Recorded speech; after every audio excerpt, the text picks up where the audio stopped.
A new season dawns for the BRB Buttkicker Cup Series, taking more than 40 drivers on a new journey to crown a new champion. That starts tonight at the historic Atlanta Motor Speedway, a track that has turned into something new in recent years, a new challenge for a new season.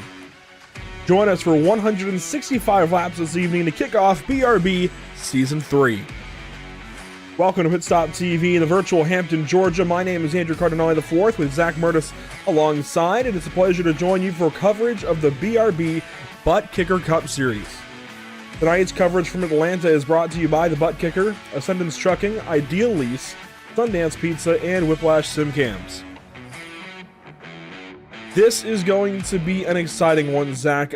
It's been months in the making, it feels like. It's really not been that long since we had cars on track in the BRB Buttkicker Cup Series, but to begin this season with the Roosters Farm Fresh Market 250 at Atlanta is going to be a fun day. Now, this racetrack, I talk about it becoming something new, Zach. It has become something completely new, something that 10 years ago even we never thought we'd see in NASCAR, yet here it is. Whoever thought? A super speedway on a mile and a half. I mean, let's walk back the train a little bit. We've seen this type of racing. Okay, when NASCAR was testing a lot of great things with the next gen car and with the Gen 6 car, when they started doing the weird aero packages with the restrictor plates at Charlotte Motor Speedway for the All-Star race. There's so many crazy iterations we've seen, but now we have full-fledged super speedway racing on a mile and a half. And as Dale Jr. puts it, if I had to recommend a racetrack, I would recommend Atlanta Motor Speedway. This track has upped its entertainment aspect to a whole new level. But the great thing about it is, if you don't want a full super speedway, you're not getting it anyway, because this track still operates, in a sense, like a mile and a half. You can wear the tires out a lot worse here than you can at a track like Daytona or Talladega, and you can still run it like a normal mile and a half where you arc it in the corners and go from top to bottom to top like you would on any other mile and a half racetrack. So there's a lot of different complexities to Atlanta Motor Speedway, and these guys are going to put on a show for us tonight. That they are. Here you see some of the sights and hear some of the sounds around the Atlanta Motor Speedway in Hampton, Georgia. Hampton, Virginia is home to Langley Speedway. There's two very famous Hamptons in racing at the very least. And anyhow, we're here at one of them in Hampton, Georgia for this first race of the season. Let's take a look at the schedule. And no, we don't have the schedule graphic. Well, we'll work on that in the background, but in the meantime, Zach, practice on the racetrack ending now with Miguel Alvarez on top. That means qualifying's up next. That it is. And, you know, I would be amiss, Andrew, if we didn't talk about the fact that one thing we can say with it being a new season, a lot of these guys who were ringers that showed up a little bit midway through last season now have a really good chance to make it into the chase. They have a great shot at the championship and just progressing forward with a really good season. Guys like Isaiah Sutherland, there's so much awesome stuff that's going to be able to happen tonight, and I think we're going to really see what these guys have to offer with a new season moving forward. While I work in the background on the schedule, yes, I found the graphic. Okay, it shouldn't be long before we have the schedule on screen. Qualifying is going to open up, and boy, just like we ended last season with a couple of technical difficulties at Charlotte, we're opening the season with a technical goof, if you will, at Atlanta. But let's get down on trackside and join some of these drivers in new paint schemes as well, in a lot of cases, on the racetrack. Oh boy, it's not Daytona. It's a little bit of a different feeling, but still, it just feels so fun to open up a new season at a racetrack like this and get going. Here we go. I don't know about you, Andrew, but I love riding into the Atlanta sunset. It's going to make these colors absolutely pop on these race cars, especially with the vibrant yellow and red that Mr. Jamie Floyd has got here for us as he's ripping the fence on his first lap. More than likely going to be a throwaway lap for this first time around, and then you're going to watch him cut it down off of the wall. There he is, down to the red line, and he is going to start his second lap, cut it a little short here, and then open it up a little bit going into turn number one as we see drivers ticking off new fastest laps across the board. Lewis, Pooler, all of these drivers locking their way in as they roll up to the top of the board. Cole Lewis fastest so far in car 52. Carl Pooler second quick so far in car 71. Tony Patton jumps down to the 4th spot. Here goes Jason Bottoms up into second quick in qualifying. Chance Durheim 5th quick in qualifying so far, but here come all of these second lap times across the start finish line now. This is where everything's going to change, and Matthew Corder jumps up to the top of the board. 31.443, that's your new quick time on the night with just under 3 minutes left in qualifying, Andrew. We've got our top 10 starters. We've got another driver jumping up. We got a new fastest lap time. It's Johnny Wood Jr. with a 31.41. So bump the 75 now from Limitless Esports up a position into first. He will take over provisional pole sitting duties, if you will. Here's the 07 of Josh Anderson. He's now third. Shutting it down. Nicholas Renner jumps into the 4th spot. Carl Pooler drops down to 7th. Jamie Pord 6th. Matt Catania in the now 6th spot as Patrick Hernandez goes 3rd. And here we go. Dustin Stallings will go fastest. Isaiah Sutherland just jumped up to 3rd on the board there, Andrew. He's looking pretty quick in that number 24. Similar colors that we saw from last season. And he was one of the big contenders, Andrew, in that fight for wins last season. Not for the championship. Joined us a little late as our season champion has just turned his laps. He's 7th on the board. You see Dakota Camper, Zach King.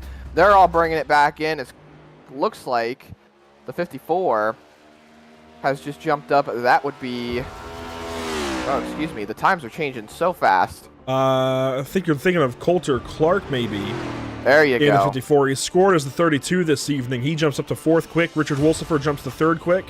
And we've got more times coming in. Sean Lester in a Ford this season. Sean switched to a Ford? That's surprising. Yeah, I was able to get him to switch over to a Ford. I don't know how I managed it, but I was able to convince this guy to switch over to a Ford along with Kyle Terzak, although he registered in a Chevy this evening because he made a mistake. And Matthew Corder in a Ford, joining a new team, Whiplash Racing. We'll talk more about that later on as Sean Lester will put down a lap time here, a 31.510. That's good for 22nd. Stephen Borbell looks to move out of the dead last position right now. He's 43rd, with Richard Smith, the only car yet to qualify at all. He is currently 44th. And he jumps up, so Stephen Borbell wants to move out of 44th spot. It's a 31.378. That is good for pole position. The RevSimShop.com Ford Mustang has put himself on top. What a lap out of that driver, but Dustin Stallings not too far behind. Let's put this into perspective, Andrew. That is 5/1000ths of a second. As we roll past the start-finish line for Smith here, that's a 31.58. That is good enough for a little bit towards the bottom, about 36. Wow. That lap from Stephen Borbell. What a monster effort from that 2 car. At the last second nearly in qualifying to go from last to first, from 44th to first place. That is a huge, huge lap out of Stephen Borbell.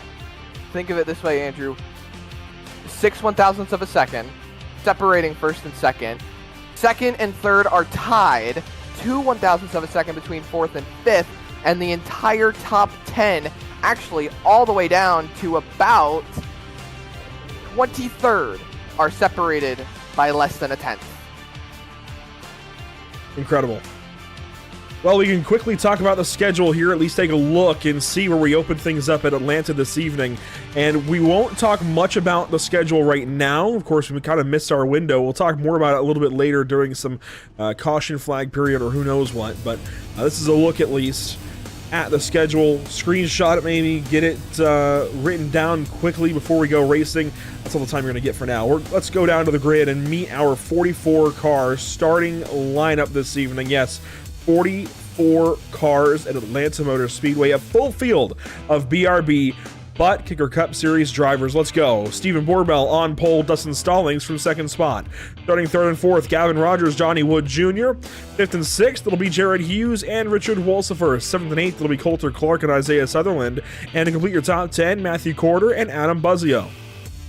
Rolling through the rest of the grid, we've got Patrick Hernandez and Josh Anderson in row number 6. They're going to be 11th and 12th on the starting grid tonight. Mason Hausman, last season's champion. He's looking to repeat everything he's done. Kyle Turzak starting to his outside. 15th and 16th, Zachary Brandvold and Scott Fritz in row number 8 on the grid tonight. Nicholas Renner and Matthew Katana in 17th and 18th. They're rolling off in front of Jamie Plord and Miguel Alvarez for 19th and 20th. But Andrew, that's barely even half of the drivers tonight.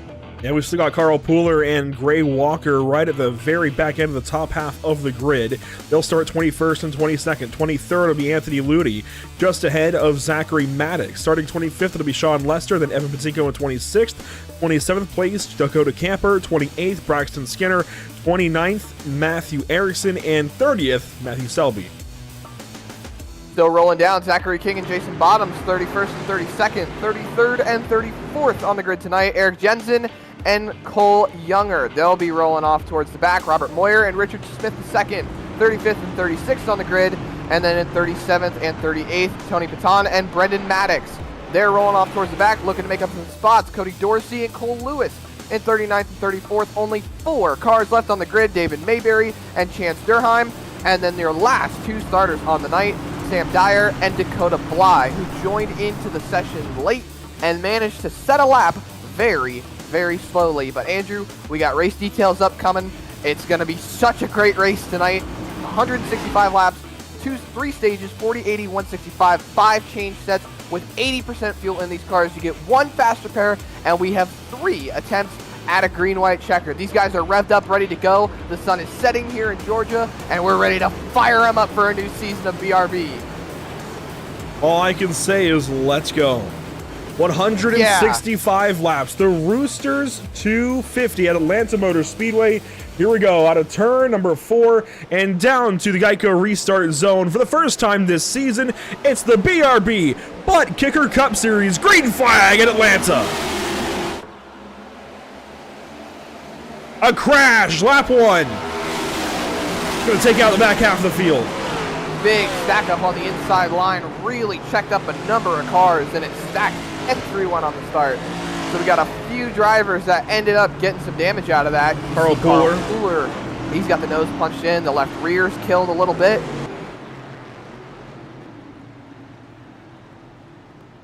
A caution flag, lap 1 is not what anybody wanted to see. Up front, there was a mishap from the 54 of Coulter Clark. Watch him on the very bottom of the racetrack just go nowhere. Missed a shift, looks like it, or restarted in a wrong gear. I think a wrong gear. Driver out of the Great Plains with a problem here on the start of the race, the start of the season. Let's ride on board. Second gear. And immediately went to third and then second. Yeah, he was doing something funky on the start. That was not what these guys were expecting. I want to say they started first here.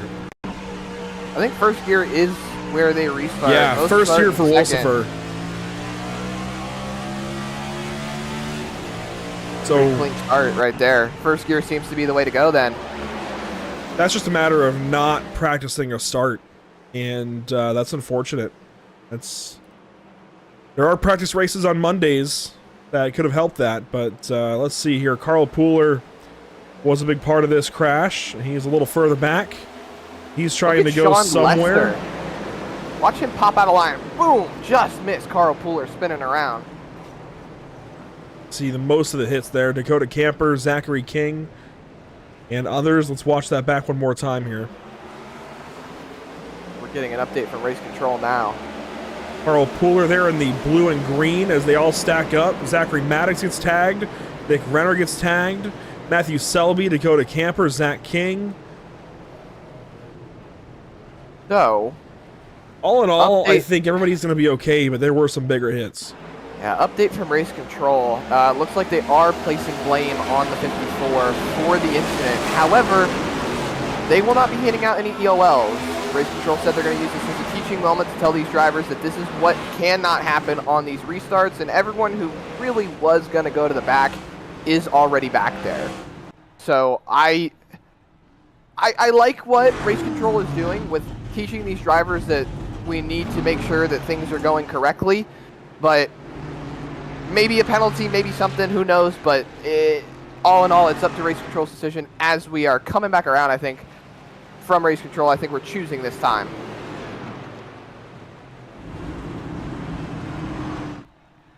We'll see where these guys choose to restart for the first time this season. Happens quickly. Well, that's kind of a tease of what could have been for a green flag. We'll have to wait just a lap or two more and then be able to send these guys ripping around Atlanta Motor Speedway properly.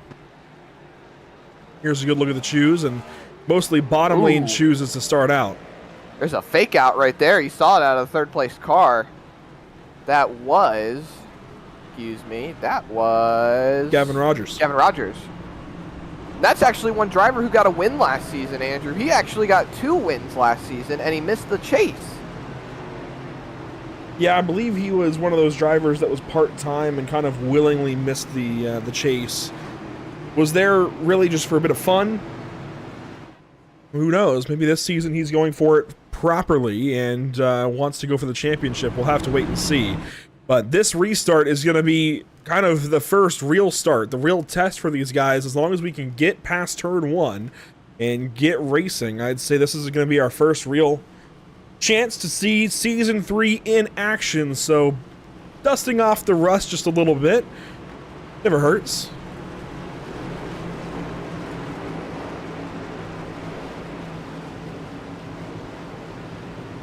I want to give a thank you to the partners with the BRB Racing League: Buttkicker, Ascendance Trucks, Ideal Lease, and Sundance Pizza, as well as the partners here with Pitstop TV, Whiplash Simcams, ATVO, CC's Business, and Cody Williams Design.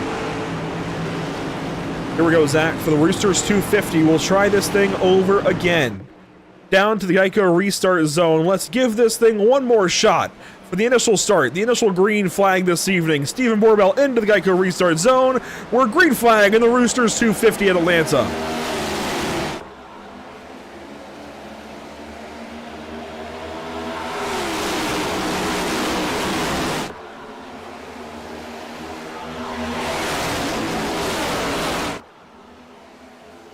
And down the backstretch at Atlanta Motor Speedway for the first time, you see the field is formed up and ready to go. Got a couple of sandbaggers in the back, but never mind, because the focus is up front. 3 cars up top. I believe that's some of the Limitless Esport drivers, but everyone's seeming like they're training on the bottom. First green flag lap of the day, led by Stephen Borbell.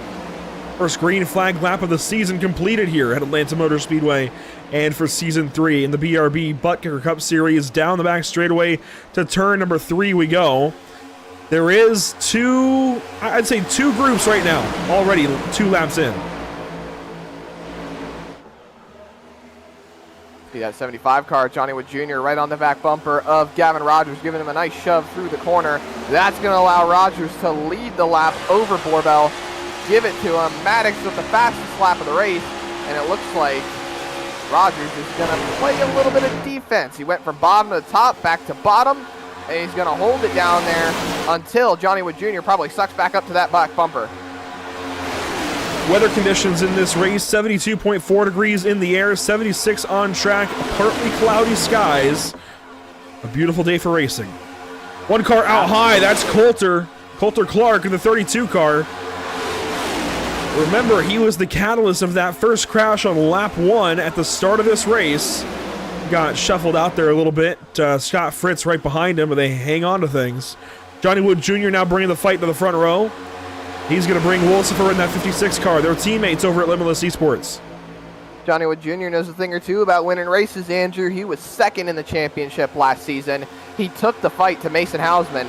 He missed it by a few points at Charlotte, and now it looks like he's trying to start his championship winning season off right by winning here at Atlanta, and he's doing everything right at the moment. Getting up there next to the Limitless Esports teammate of Gavin Rogers. He's put himself in charge of the outside line, and it looks like he's going to take the lead away from the 77. Johnny Wood Jr. moving forward on the front row. On the top side of the racetrack, bringing Wolsifer along with Matthew Corder now gets out of line in the 4-car. 3 wide into turn 1. Corder being shuffled out of line. 1 car into him. Oh, that was the 91 of Patrick Hernandez. Renner checks up for him. Peralta has to as well. And Corder gets back in line. Saw 2 cars jump up to the top right there. Sutherland in front of the bunch of them. So now the top line's going to get mixed matched a little bit. That's Adam Buzzio poking through the middle, almost 3 wide, but he settles in on the inside line, right behind the 98 of Jared Hughes. So now we continue rolling forward. Everybody's just moving around, finding where they want to be, where they think is going to move them forward. But you gotta remember, it's only lap 11. You still got 153 laps to go. 155. 1 car in the wall through turns 3 and 4. I believe that's Matthew Catania in the 18 machine. It is going backwards. Matt Julis sees speed shop on the side of that car, and he is going backwards in a hurry. Into the wall there to turn 1, nearly again in turn 2. Trying to hang on, but he is going backwards quickly. One thing that's similar about Atlanta compared to something like Talladega is in the tri-oval, it opens up, it gets wider, but as you get closer to the corner, it narrows back up. You don't notice it as much at Talladega because it's not very noticeable. It's just 1 lane that forms back up. But here at Atlanta, you can see just how much it narrows from this front stretch into the corner. You can go 4 or 5 wide in the middle of the tri-oval, and once you're in the corner, well, look at it right here, you can only go about 3 wide. Kyle Turzak on the inside of Renner and Catania now. Oh, there was Peralta at the 19. Oh, no. We're back into traffic. Big smash him up. Miguel Alvarez in the 19 car got turned around. We got 1 car that took a piece of it towards the end of that.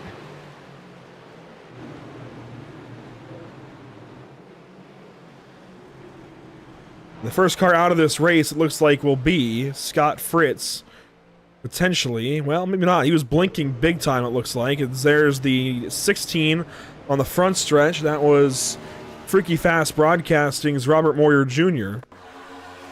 We've got 3 cars right now with pit for repair flags. So a few cars with massive damage. Here you see the big hits. And then, oh. Alvarez was holding the brakes. Not much else you can do there. By the look of things, Alvarez is going to make a move down in front of Mason Houseman. Houseman was already there, so just not quite clear for Alvarez. And then Alvarez is trying to turn the car back left, comes up the racetrack, bam, right into the Freaky Fast Broadcasting 16 of Robert Moyer, the 38 of Jamie Plord, and the 95 of Anthony Ludi. Big, big hits for all of those cars. And a few of them are going to have their nights derailed a little bit. You've got the 95 of Anthony Ludi, who's got a pit for repair, Miguel Alvarez, and Robert Moyer. They've all got pit for repair flags. That's unfortunate for Alvarez. Brand new driver to the series, along with Robert Moyer and a couple of others in that crash. Anthony Ludi is new. Here's a look at it for the 19 car. Up the racetrack, bam, big hit. And it happens quick. And then right here. That was the 86 car of, who is that, the 86? Tony Patton. It looks like race control is giving Miguel the the black flag and sending him to the rear. He's getting the ELL penalty, and Anthony Ludi has a black flag as well, most likely for speeding or pitting when pits were closed. On board with Miguel Alvarez here. He will drop down to 44th position. You see, try to move down low, and the 78 was already there. Oh my gosh, that was just a vicious, vicious impact. Right. Oh, must have missed it already. Here's Robert Moyer's perspective. 43rd place now for Moyer in the 16. Was hopeful about this season. Unfortunately, blindsided there. Might be on a single monitor. He never saw that 19 car on the inside. Just a T-bone hit right there.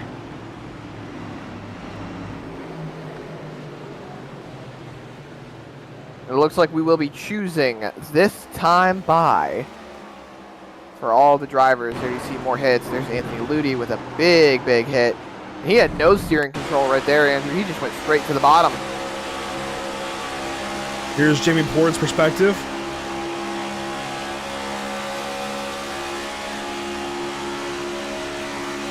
Business as usual until it suddenly wasn't, and he tried to get up out of it, but there's really nowhere to go at that point.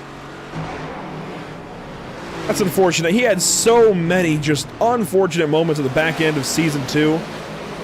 Ended up missing the chase to Evan Patinko when I think Plord had the better regular season overall.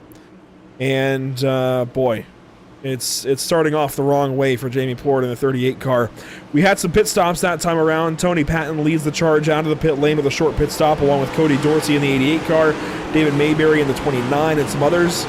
But a lot of our front runners from that initial run do end up coming in for service and taking 4 tires and fuel. Here we go, though. With 1/10 of the race complete, into the Geico restart zone. Green flag is back out at Atlanta.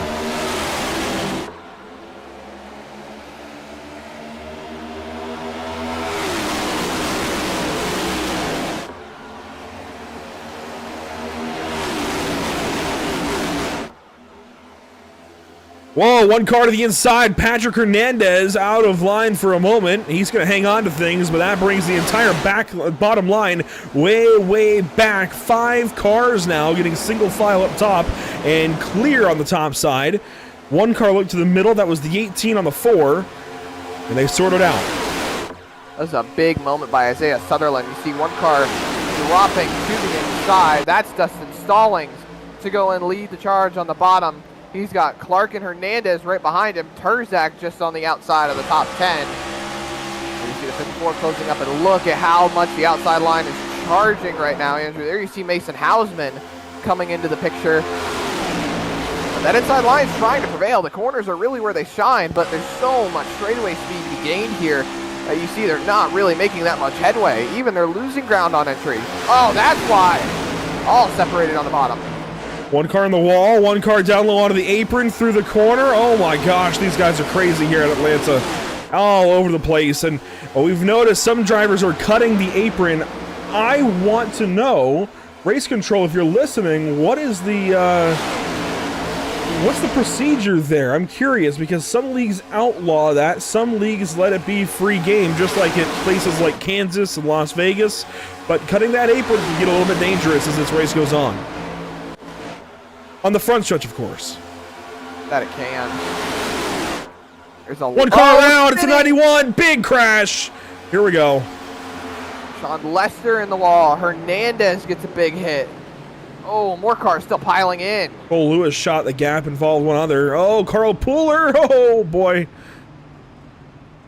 Patrick Hernandez, the biggest part of that crash.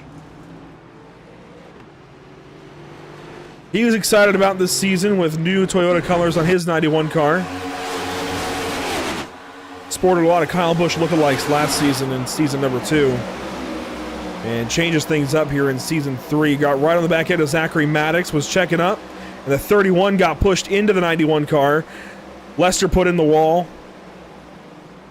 Renner was involved. Oh, Cole Lewis needs to check up way sooner. Can't be pushed in the corners this early in the race. It is so touch and go.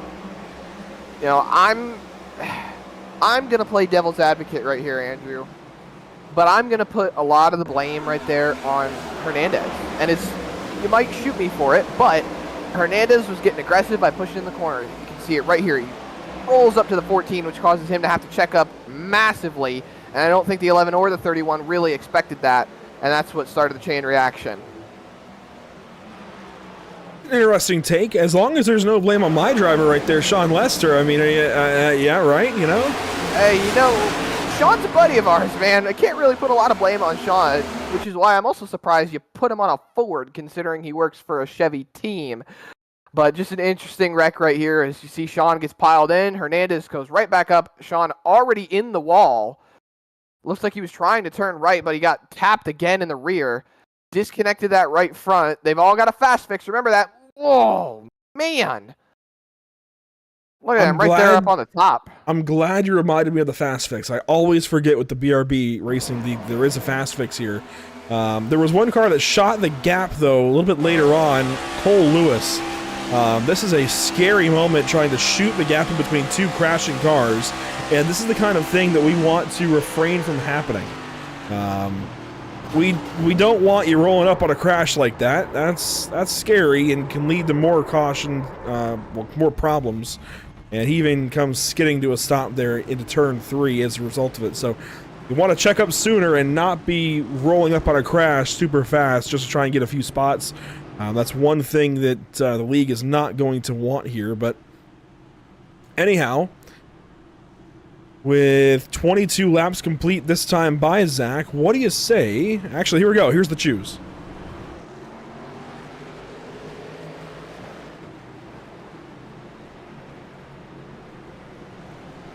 See them all doubling up now.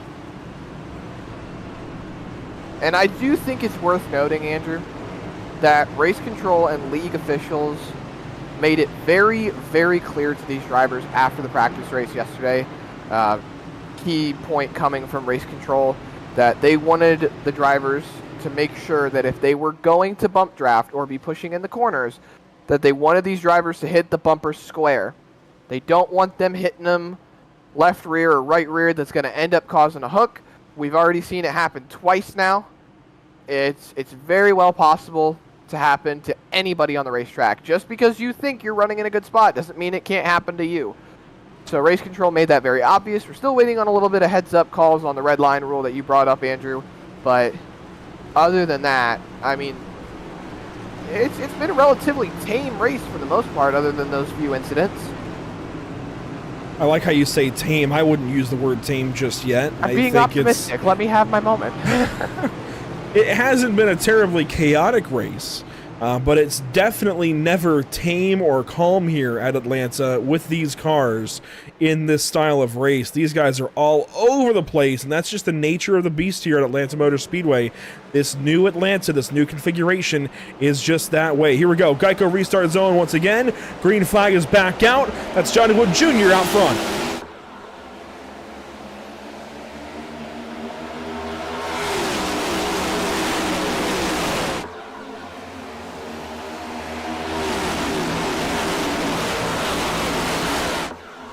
Here comes Kyle Terzak. He's got help in the form of the 18 of Catania.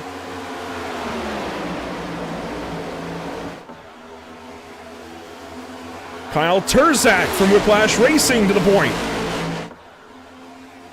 Still doubled up as they roll throughout the field. All one car out of line down there. It's going to be 3 wide. Whoa, 2 cars smashed the outside wall. Who were they?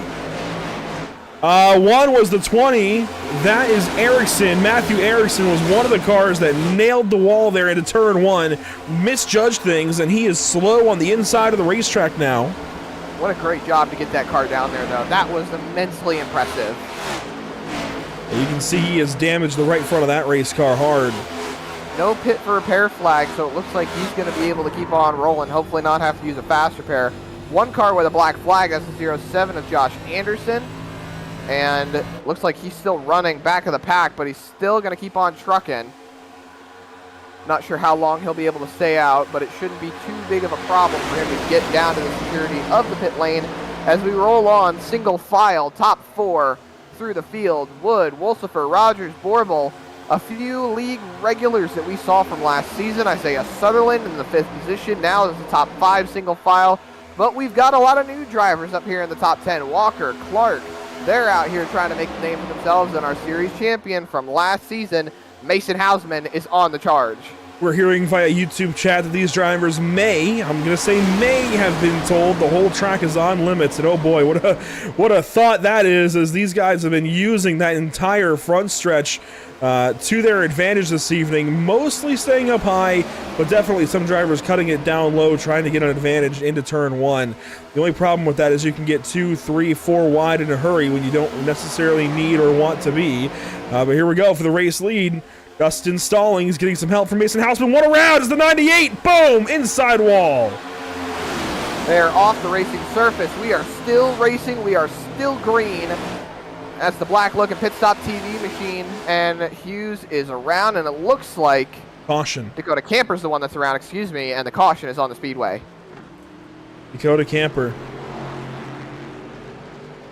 in a whole host of trouble from Racers for Christ. Dakota Camper with a pit for a repair flag. Look at that right front, Andrew. It is all torn to shreds. He and the 98 of Jerry Hughes have a problem. Camper comes up the racetrack and oh, Netcode got him. You see the 3-car blinking a bunch and Netcode got the 98. I saw a rear bumper go to the Shadow Realm in the infield. Let's watch it back here. You see the sparks coming up. That's from Netcode as well.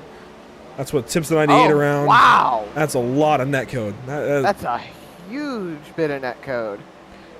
And so we're using the word netcode pretty freely. What that means, basically, it's always difficult to explain. But what that essentially means is there was a connection issue on the 3-car. I've used the word impurity in the past, almost like, oh wow, what is happening? I don't think he can stop. I don't think he has brakes on the 3-car. I think Cooler was trying to react to that and ended up running into the back of the 38 in front of him. There you see Dakota Camper, the security of his pit box. He's going to get a fast fix and get that car taken care of. I think he slid through his box. Oh, his no. box, finally. He didn't check his fast fix, Andrew. He's taking tires. He's already used it. Oh, no. That's going to be his day done. Remember, he was involved in that lap 1 crash, so this is he was likely the end of the road for the 3-car today. Braxton Skinner has dropped out by connection. Unfortunate for Dakota Camper, and I think he's done. Looks like Braxton Skinner is actually returning to the race. I'm going to give a nod to this guy.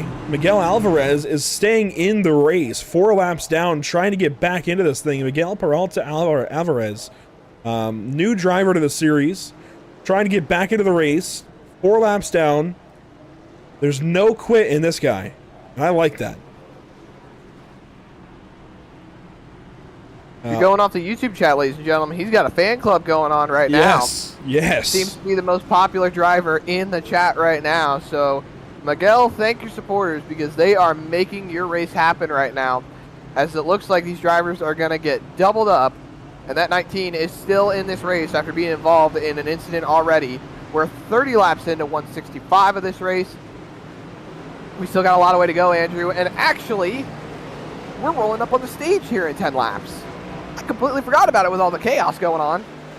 Yeah, this has been an abnormal race. These guys are usually very clean and green and have very few cautions. This has been an abnormality for sure. And I, too, had forgotten that there was a stage caution coming up at the completion of lap 40.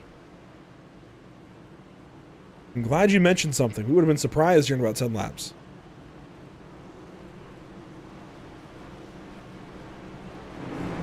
I just thought of something.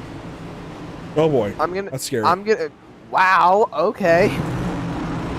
In any case, I'm gonna give these guys a little bit of leeway for this race. There's a bunch of new guys. They're all still learning how to race around each other. It happens when you've got a field of this size. They just grew from an average of a 19-car field to having 44 cars for the start of their season. I'm gonna cut them a few slacks. A few pairs of pants being cut by Zach Murdis. You heard it here first. Well, anyhow, into the Geico restart zone. Green flag is back in the air at Atlanta Motor Speedway.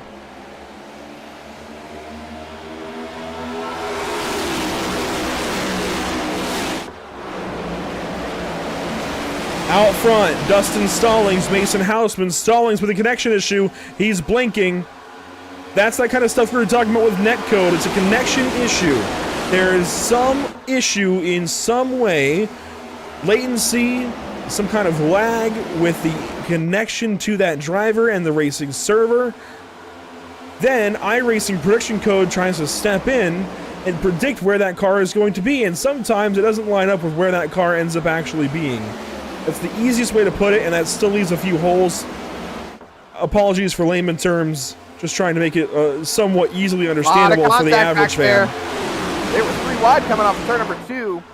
Right outside the top 10. You see him. Kyle Turzak almost around. Hangs on to it for now.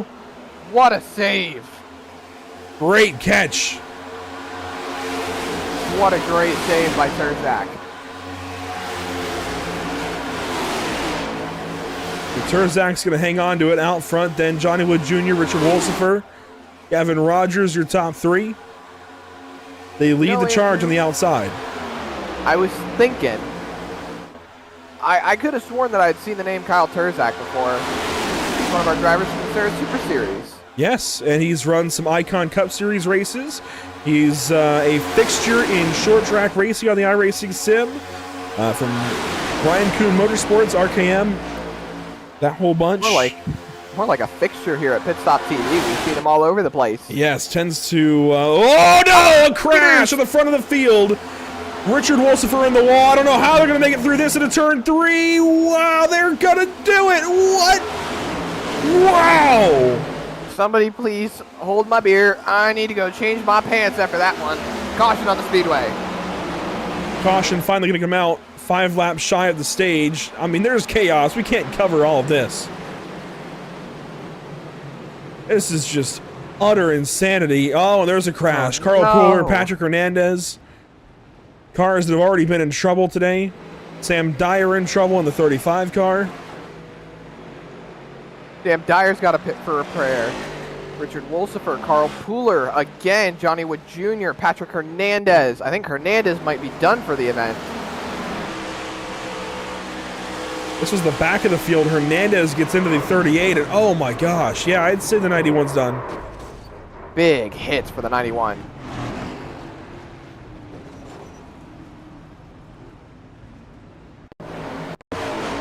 Let's see what happened first. The 56 car of Richard Wolsifer leading, well, helping the leader of the race, Johnny Wood Jr.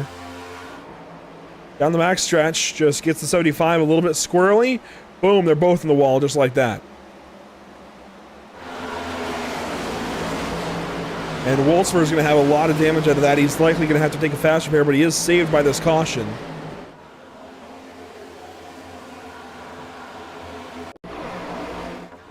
This caution comes out as a result of something going on, it looks like, with the 71 and 91.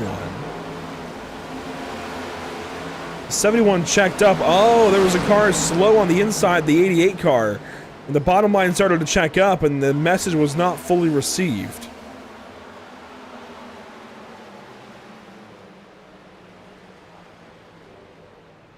Things are starting to unfold for these drivers, or as a lot of people would like to call it, when there's a lot of drivers in the field that seem to be wrecking a lot, this is thinning the herd. Shrinking the field down, eliminating the amount of drivers that are making mistakes. And it's definitely showing right now. We've still got a lot of drivers that have pit for repair flags. Actually, Carl Pooler's the only one that still has a pit for repair flag. Dakota Camper has gotten his car fixed. Excuse me, no, he's still on the pit lane. He's just exiting with a ton of damage. Carl Pooler is more than likely going to be done for the event. I think he used his fast fix early on after that lap 1 incident. But Hernandez looks like he's still going to be in it.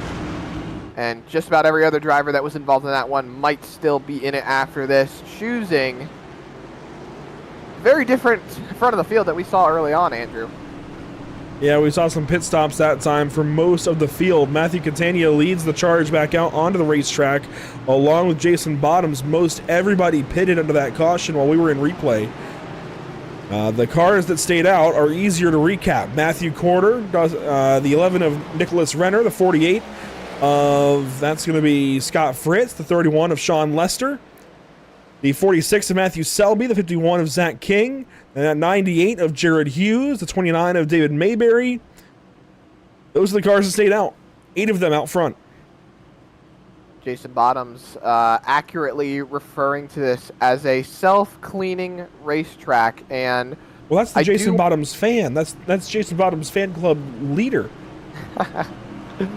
Well, Thank you for correcting me on that one then, Andrew, but I would like to make one touch here before we go back racing. Race Control initially gave the EOL to Richard Wolsifer, who questioned what the call was for. Race Control went back and reviewed it, cleared the black flag on Wolsifer, and has just now stated that this will be a post-race review incident. Interesting. Well, here we go. Geico restart zone. 2 laps to go in stage 1. Green flag back in the air.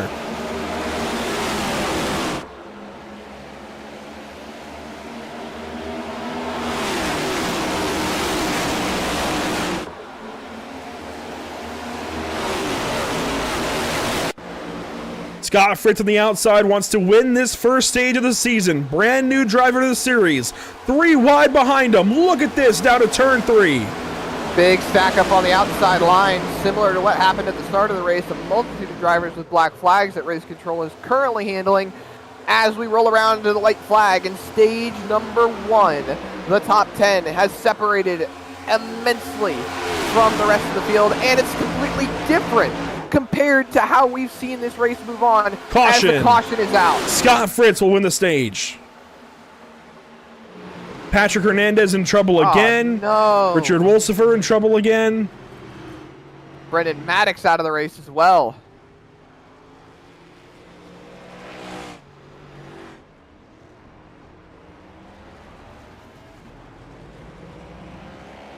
Here comes Scott Fritz to complete stage 1 as the race leader. And he will win stage number 1. We look through the rest of the stage. Matthew Stelby, Matthew Katana, Nicholas Renner, Matthew Corder, Jared Hughes, Sean Lester, Dustin Stallings, Mason Hausman, David Mayberry. That is your top 10. Those are the drivers that will be awarded stage points. That's a great way to start your season by getting some stage points.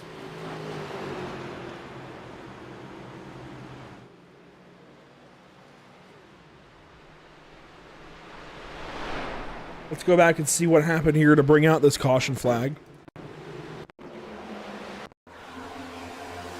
Happens with the 91 and 56 cars. They were all over the place down to turn 1. One car on the outside bounces down into the 56 car. And oh my gosh, Patrick Hernandez, what a hit.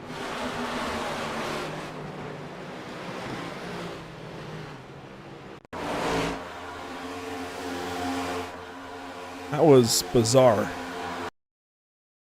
Looks to be, is that the 13 on the outside of the racetrack? It is. Bounces off the wall. But Looks then like Hernandez just, I can't tell if that was an intentional hook back to the right or not. Well, it looks like Race Control is giving the EOL to the 91. I'm not sure it's going to make all too much of a difference because Hernandez looks like he is done for the event. He's got a pit for repair flag. That was the 13 of Cole Younger. Just coming right up the racetrack. I don't know if that was intentional. I look back at it there, and that looks a little more like just the nature of where that was in the track. I do think, however, when it comes to the status of the 91, like rolling on board here, I don't think Hernandez fully realized that they were 3 wide there for a second. No, I don't think so. Because he came right up the racetrack like he was assuming Wolsifer was going to go to the wall. And it just, that's what caused the bump right there. And we are getting a couple updates from Race Control as we roll under the caution before we talk to our Stage 1 winner. Race Control is emphasizing do not immediately hop out of the gas on the when the yellow flag comes out. A lot of people are apparently stacking up, and it's causing a lot of bumpers to get banged as the caution comes out, and Race Control wants them to crack down on that just a little bit. Well, very few takers under this caution, and no conversation with our Stage 1 winner, as Scott Fritz is not in the league Discord. Neither is either of the other 2 drivers in the top 3. So the top 3 not at all in the league Discord, therefore not available for comment. Well, Zach, what we can do then is talk about this schedule finally. Atlanta, Phoenix next week, then Dover week 3, Kansas, and Bristol, the first 5 races of the season. That'll carry us through the balance of 2024. Then we go to Austria and the Red Bull Ring for race 6, Nashville for race 7, Chicagoland for race 8, Pocono for race 9. The final 4 before the chase consist of Darlington, Daytona, IRB, and Michigan. Finally, in the chase, it's St. Louis at Gateway, Watkins Glen, Talladega, Rockingham, and Miami.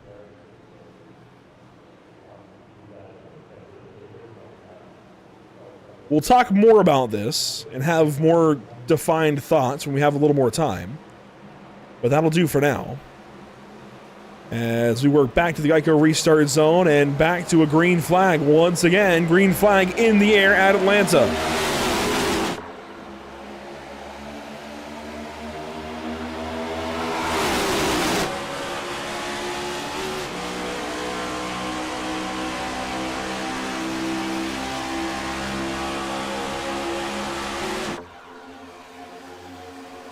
Down the backstretch, Catania jumps up in front of Scott Fritz and Matthew Selby.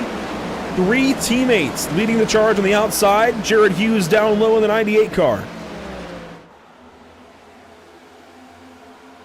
Top line leading the way. 2 cars out in front. You see everyone spreading out throughout the back of the field. Now we've got a 3-car breakaway on the top, but look at Hughes coming back on the bottom. He's got Sean Lester. Caution. And caution on the speedway. Oh boy. Ah, no, it's the 38. We got a number of cars involved in this one. One slow on the apron. See Plord involved in another one. There you see the 33 of Skinner. He just got back into this race.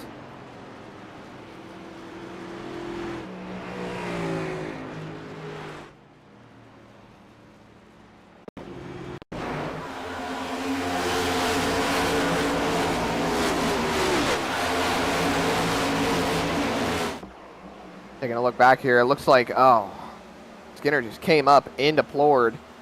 Comes right back down the racetrack, does a little J-turn right there and gets it right back rolling. No other cars get involved, Andrew.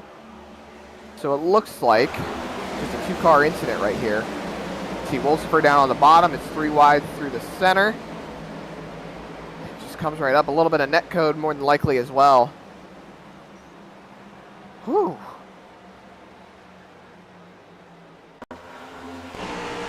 Yeah, Braxton Skinner had checked up hard off of turn 4, was letting cars go by. And the 38 of Jamie Plord was on the outside of the racetrack, just minding his own business. And the Red Bull 33 comes up the racetrack a little bit. Skinner comes up into him and causes this crash. Braxton Skinner 6 laps down, now 7 laps down.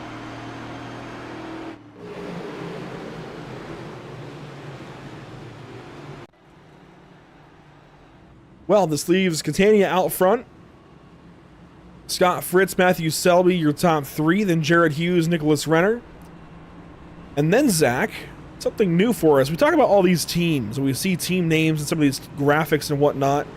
And Sean Lester, while apparently we've got to change that. Oh, you know why? So the spreadsheet that's used for the team names and such in the graphics was made last night, and Sean Lester agreed to join Whiplash Racing this morning. Oh my goodness. So it's all come together very quickly over Whiplash Racing. Whiplash Racing is headed up by myself, and it's just an opportunity for some of these free agents that were left without a team to join a team and have some sense of belonging with some other drivers and do a little bit of teamwork and whatnot. So Sean Lester agreed to join. We're going to work on some paint schemes. We're going to work on some numbers and such. And Sean Lester will continue on this season in the 31 car for Whiplash Racing. You also have Matthew Corder in the 4 car for Whiplash Racing, supporting an older paint scheme there. Again, going to work on the paint scheme game, but Matthew Corder joining the team. Excited to have both of these drivers, along with Kyle Terzak in the 15, joining Whiplash Racing. If it's Whiplash Racing, Andrew, I think Cody Williams Designs might be able to hook them up with some great paint schemes. Heck, you've already got some great paint schemes from Cody Williams Designs on your Ford Mustang that you have on the iRacing.com sim.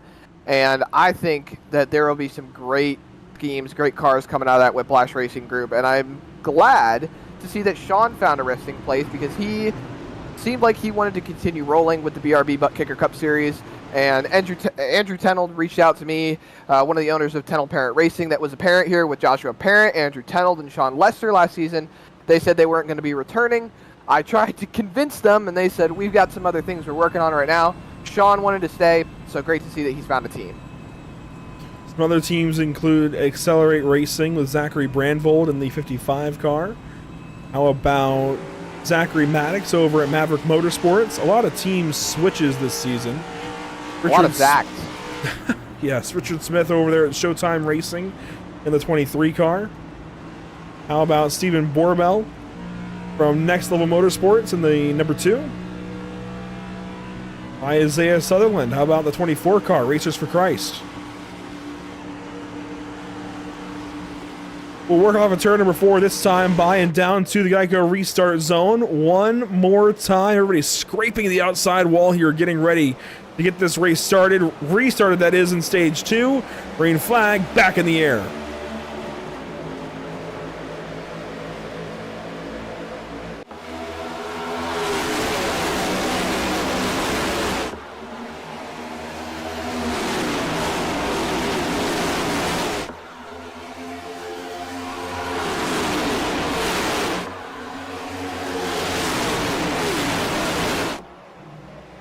Here we go, the entire top 10 or so on your screen all at once. They've broken away from the field.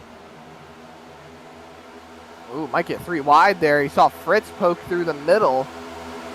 It looks like they'll be a little patient with each other. He'll get single filed out. Top line forming up, but the bottom line seems to have it hooked up at the moment. Sutherland sees it. He drops back to the bottom to hold on to 4th. But Terzak, Katana, Lester, they're moving up right now. You got Stallings, Hausman, Hughes up at the front. That's your top 3. Look at Sutherland. He's trying to waste no time moving up to the top. He's got Terzak with him, and they're going up to the front. Side draft Hughes to create a little bit of distance. And look at Sean Lester turn the fastest lap, only to have it taken away by Walker. Jared Hughes on the inside from Next Level. Isaiah Sutherland on the outside from Racers for Christ, and we're going to have 3 wide here soon if these guys aren't careful. The Matt Julis C car is moving up on the top side. They're going to look to the outside of Kyle Terzak and go by the 15 car. They did not want to get in behind that Chevrolet.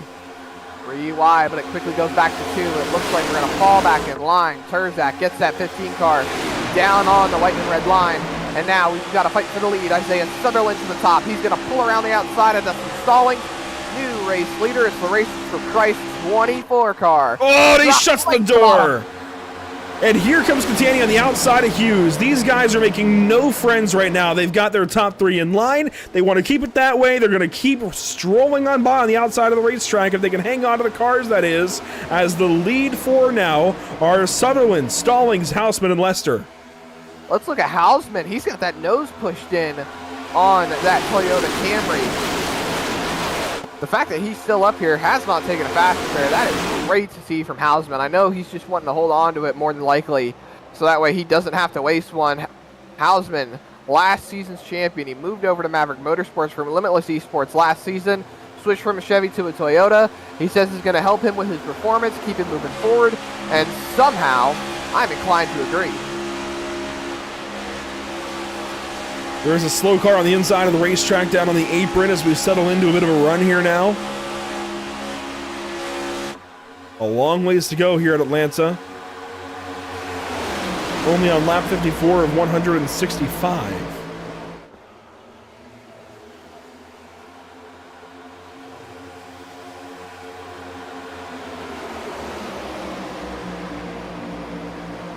Zachary Brandvold moving forward from Accelerate. He's going to bring Nicholas Renner in the 11 car. The 29 there of Dave Mayberry.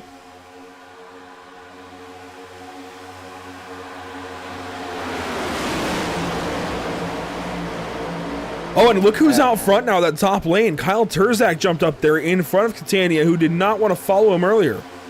Yeah, Terzak's now trying to make some moves up to the front.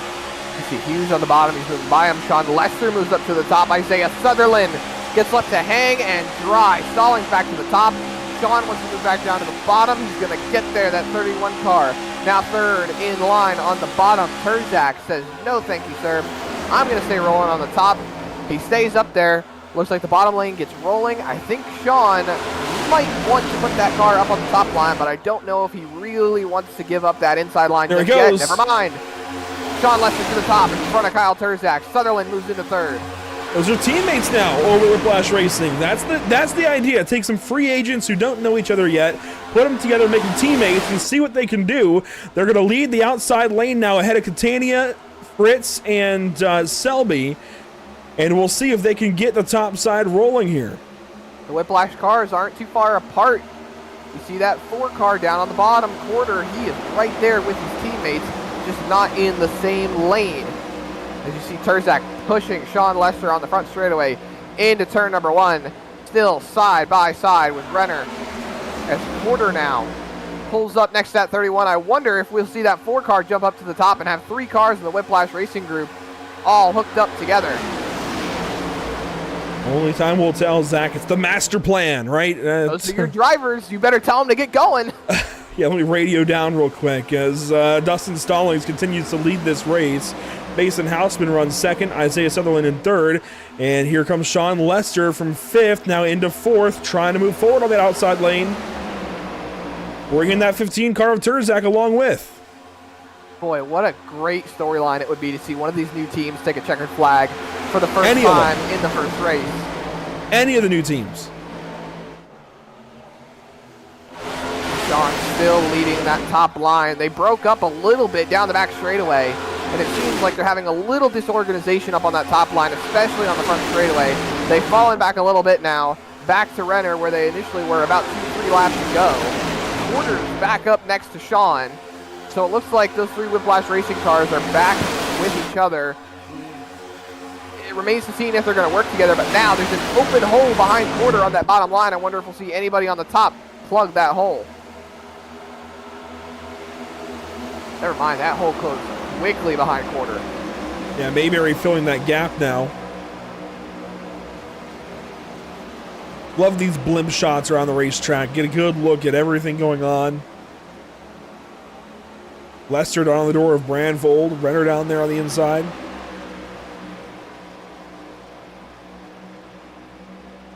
Dakota Camper might be out of the race. He has just dropped connection, it looks like.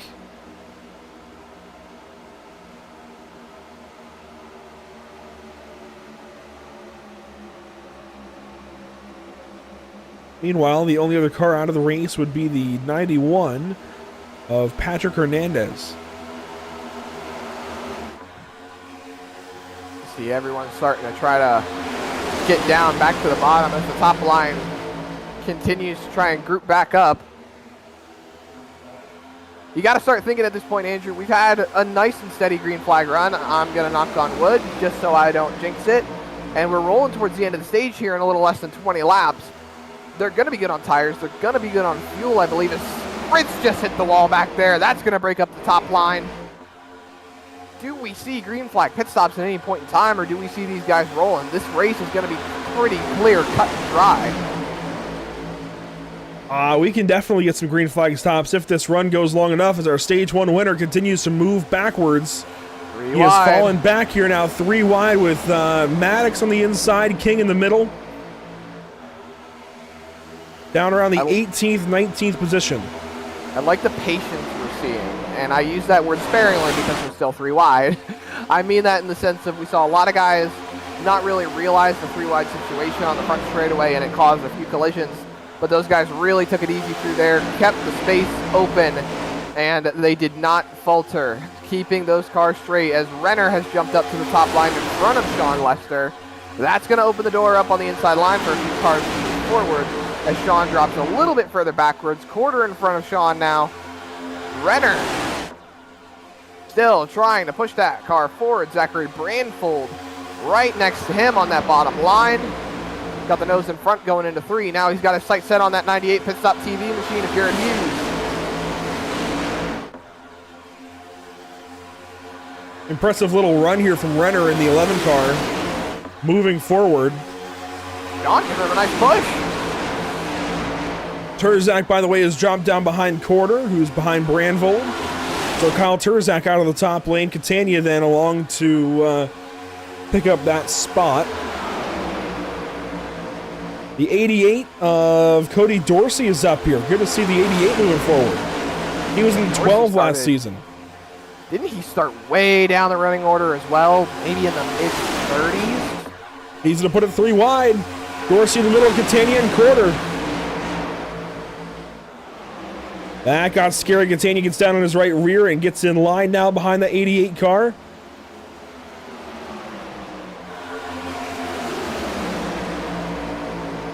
Things still shaping up here going through turn 3. The top 3 breaking away from the rest of the pack. Renner and Lester side drafting those cars on the bottom. That's preventing them from moving forward and creating a lot of dirty air for these cars behind. But it looks like Hughes is going to close right back up to the back bumper of Isaiah Sutherland. There's a bit of a breakaway back there on that top line. You saw Lester get way up high. There you see Hausman giving a shot to the leader. And these guys have really started to set the pace. Everything behind them is out of frame and out of camera shot for them. It's just focus forward. Just a little over 10 laps to go. Call it about 12 for these drivers.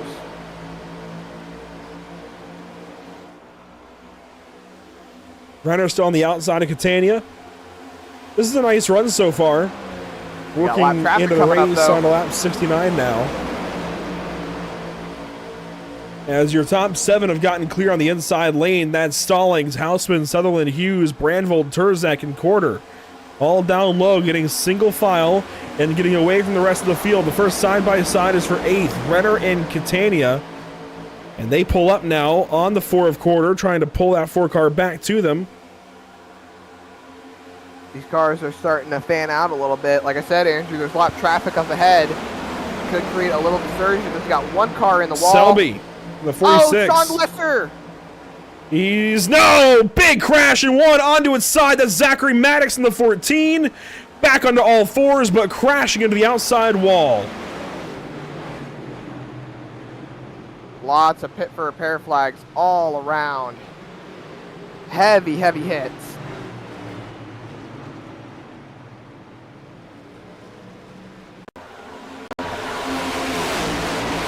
Well, we knew that nice run that we had going wouldn't last forever. Here's Sean Lester into turn 3. Trying to move down the racetrack. Dave Mayberry gets into him and hooks the 31. Then up the racetrack. Boom, big hit.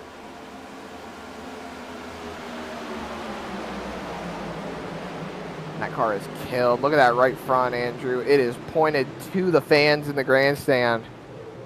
He's going to have a lot of damage to get fixed on that car, and I believe he has already used his fast fix, and he's going to be done for this event. That's one of the Whiplash racing cars out. We had 1 car right there, that 14, on his driver's side, reminiscent of Jeff Gordon's wreck in 2012 at Daytona, where he rode that driver's side door. Here's the onboard. Wow. Maddox just goes for a ride, comes back down on all 4s. You don't even see it happen. He's got a pit for repair flag. He's got Cole Younger, Zachary Maddox, Sean Lester, Matthew Selby. All of these drivers have pit for repair flags.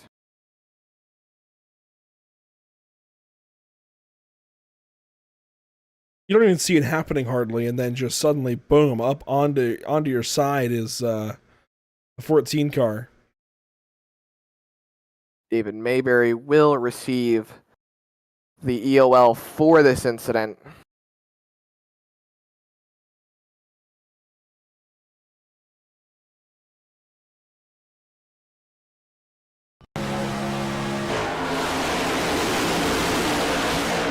One more look at it from our static cameras around the racetrack.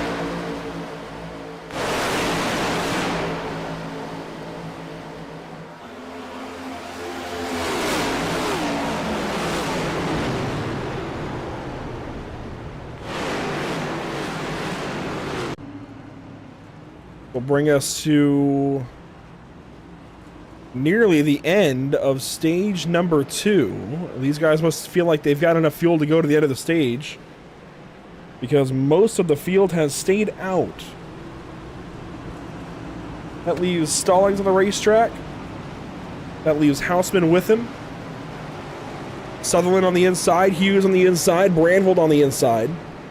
That's your inside lane through 5 cars. On the outside, it'll be Terzak, Catania, Dorsey, Borbell, and who is that in 10th? Coulter Clark? No, Adam Buzzio.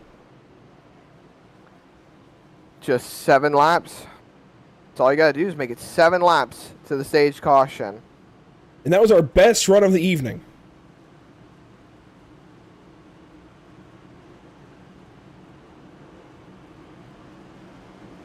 Well, we rack 'em, restack 'em, Andrew. You said it was the best run of the season, or excuse me, the best run of the night. In reality, best run of the season, because it's only the first race, but we're only going to have a short sprint to the stage. That means these guys are going to get aggressive, they're going to get feisty, and it's going to get heated as we try to see who is going to get some stage points. We'll give these guys one more chance here, at least, in stage number 2. Geico restart zone on the way for Stallings and Terzak. Stallings with the advantage into the restart zone. Green flag back in the air in the Roosters Farm Fresh 250.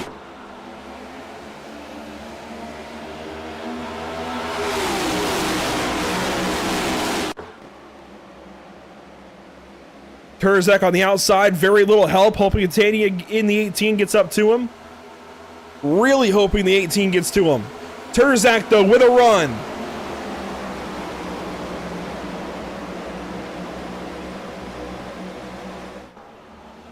Here they come off of turn number 4. It'll be 6 laps to go, this time by the stripe. Terzak, I think, in the better spot right now, and he's going to lead that lap. Clear out in front now. Never mind. Dustin Stallings back side by side for the race lead. Mason Hausman and Matthew Katana blinking in and out on the racetrack right now. That's going to be something race control is probably going to have a touch on, and it looks like we've got a number of drivers blinking in and out right now. That's broadcast side. Hang on.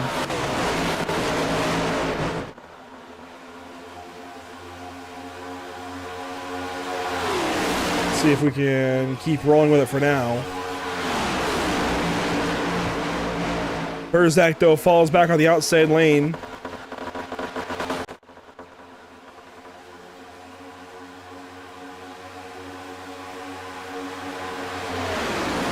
it rolling in through their single file. We got 5 laps to go. Count them, 5 to go. 4 to go once we hit the line right here. Stallings still out in front. I think Hausman and Sutherland might be content, or they're going to go for a late move here. Give me a moment here, Zach. If you can radio style this for a second, I'll see if I can fix this in the background.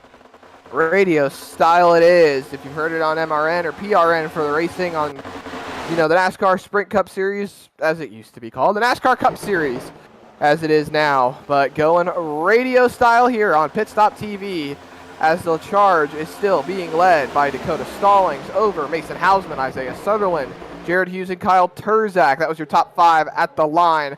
But they're still side by side, rolling forth on back. That's Hughes and Terzak side by side at the moment.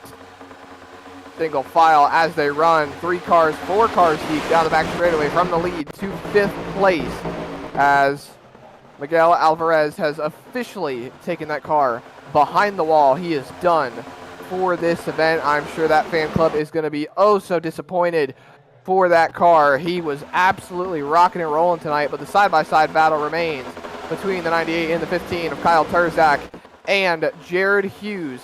As they roll, Isaiah Sutherland goes to the top. He drops back to the bottom. Now they're side-by-side for 3rd. Sutherland, Terzak, the runs are forming. Radio style here on Pit Stop TV is bringing you the white flag in stage number 2. Isaiah Sutherland moves to the top on the outside of Mason Hausman. They're 3 wide for 10th.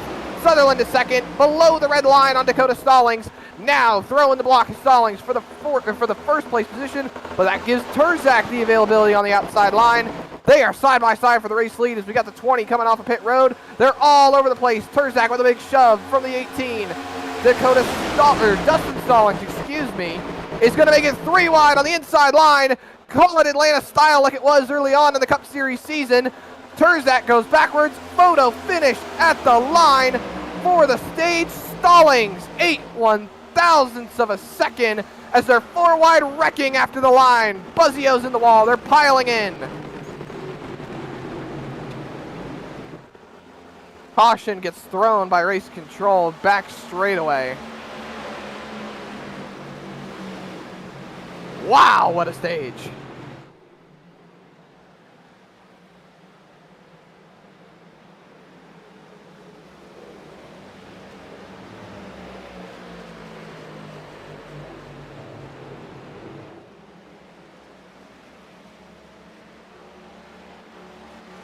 And looks like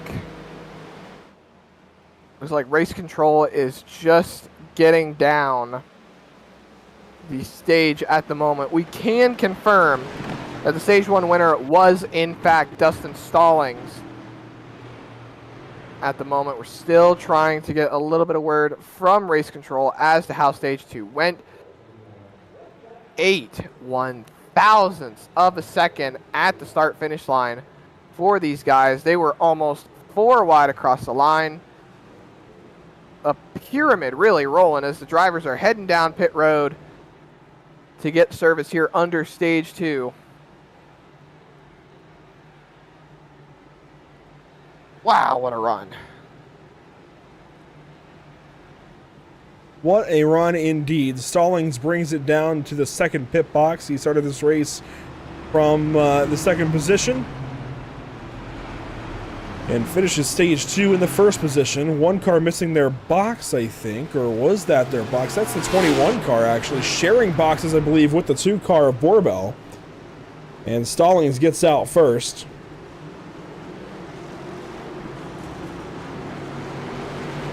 So if I'm looking at this correctly, I'm going to get some updates from Race Control if they're able to provide. But the way I'm seeing it, it looks like... Well, while you work on that, let's bring in stage 2 winner Dustin Stallings, who is able to move back towards the front of this field and take this stage win. Dustin, stage 2 winner here, second stage of the season. Certainly where the 0 car wants to be, but how has it felt out there in this field of 44 in the first race of the season? Man, I gotta tell you, it's a dogfight, that's for sure. It's every lap, never know what's going to happen, and me and my teammate Mason and Brendan and Zach, we've been doing pretty good on our strategy. We're kind of split up right now, but me and Mason's doing pretty good up here controlling the race. How important is the addition of reigning champion Mason Houseman to your guys' team? I think it brings a lot. There was a lot that I needed help with, and me and Brendan as well. We feel bringing him in, it's going to pay off big, just with some of the small stuff that we've been missing. And so far, it's been a big help. So glad to have him with us. And of course, this first race of the season here at Atlanta is kind of a crapshoot, more or less. But do you feel like you can win this race? Well, I won the first 2 stages so far, so I feel like as long as we're on the right side of things, we should have a shot at it. But I feel like it's going to get a little bit more aggressive once it starts getting down to the end. So we'll see what happens. There you go, Dustin Stallings with the stage 2 win. Good to talk to you for the first time this season, Dustin. Best of luck. Yes, sir. I appreciate it. Thank you. Teammates Zachary Maddox, Brendan Maddox, and Mason Houseman this season. Car 0 from Maverick Motorsports. Josh Anderson's going to lead us back to the green flag this time. It'll be Josh Anderson, Matthew Corder, Gavin Rogers, Scott Fritz, Zach King, and then Dustin Stallings, the first car to leave the pit lane after that set of pit stops. The top 5 all stayed out. Into the Geico restart zone will go. Josh Anderson leading the race. And that blink was not broadcast side. That was a small connection problem And caution is out.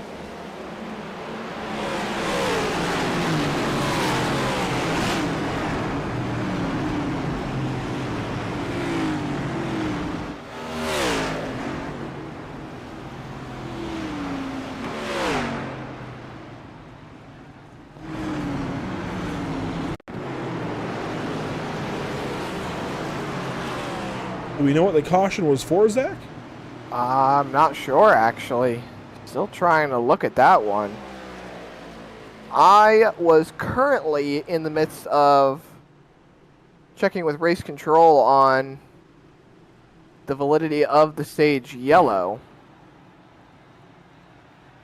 Not sure what happened there. But at the moment, what I have on my end, waiting for race control to confirm that for the stage, we had obviously the winner being Dustin Stallings. Then in the second spot, it goes 1878, 88, 24, 2, 15, 98, 5, and 55. As it looks like we're having a red flag here. A red flag. Race control has told all drivers to come to a full, complete stop. Let the pace car go on by. See, the leader gets back rolling. Now we're yellow flag again. See him rolling off. Oh, you almost got to use the red flag graphic there, Andrew. Wow. For the first time in Pit Stop TV history. It was for about 0.2 of a second, but we saw it.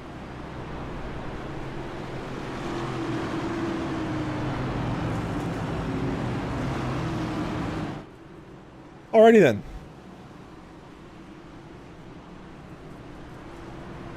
A whole new season of firsts. Well, let's use this opportunity to talk about the schedule. What stands out to you, Zach, in the schedule of 18 races?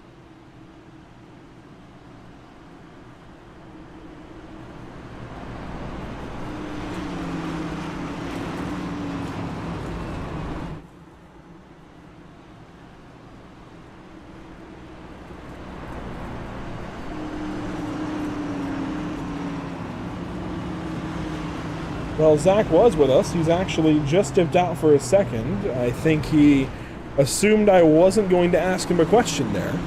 I think he's trying to communicate with race control and find out a little bit more about the situation. So anyhow, we'll talk more about this schedule then. Atlanta this evening for 165 laps. Next up we go to Phoenix, then Dover. Kansas Speedway for race number 4. Then Bristol Motor Speedway for race 5.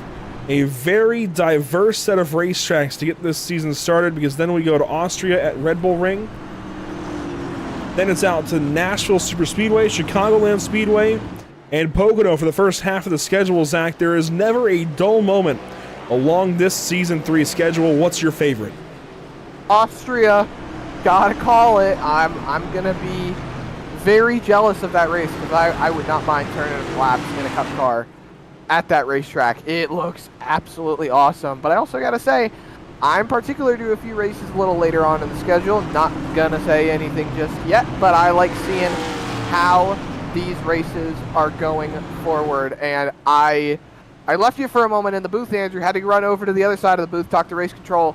At the moment, stage 2 is unofficial due to the caution, due to the nature of the caution, and the lineup that I gave for stage 2, that finish, is currently what's posted with race control, but it is currently sitting unofficial. I'll have to wait and see and get official word later on then after this race. You see those fog building outside the racetrack. Oh boy, it could be one of those foggy nights down in South Georgia. Oh, it's gonna be a hot summer night right now. Well, it's November, I can't say that. A chilly fall night with some fog approaching. Here we go, Geico restart zone one more time. We get the Roosters 250 back up off the ground, waiting on the green flag, and there it is. We are back green at Atlanta.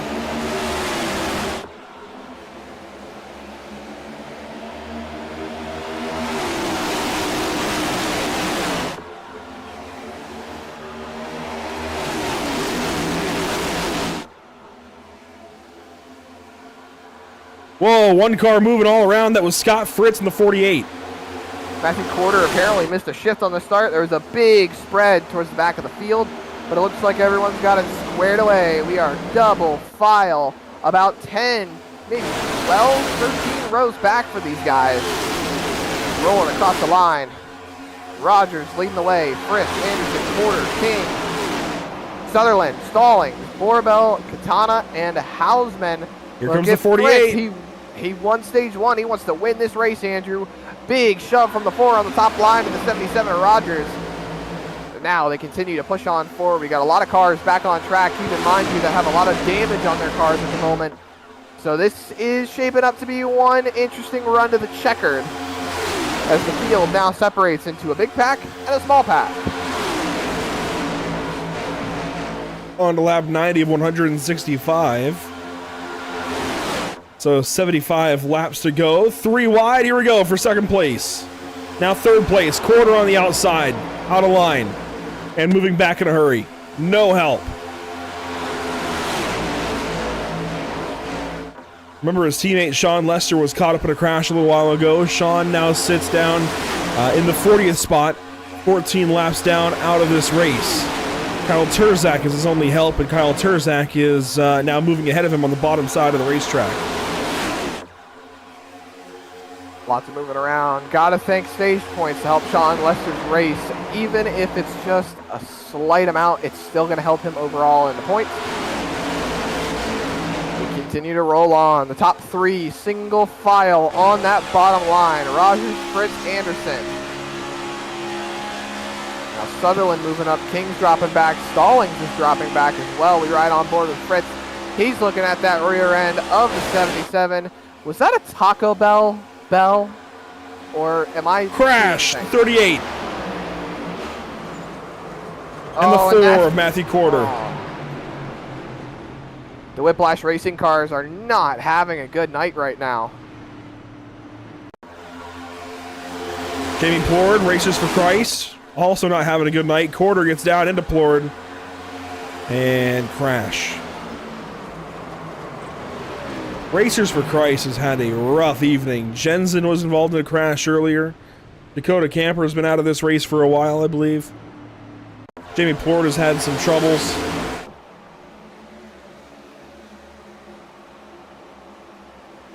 I don't think the push off from the 11 was any help to the 38 car in that situation, but it looked like Quarter came down ever so slightly into Plord and turned that 38 car around. So much going on the racetrack right now, Andrew. It's just pandemonium. There you see the contact and just up into the wall. Looking at my end of race control, it looks like Matthew Quarter is the only one that has a pit for repair flag. I think he still has his fast fix, so he might still be able to keep it rolling. But to my knowledge, the lineup is good, and we will be choosing this time by. Quarter should still have that fast repair.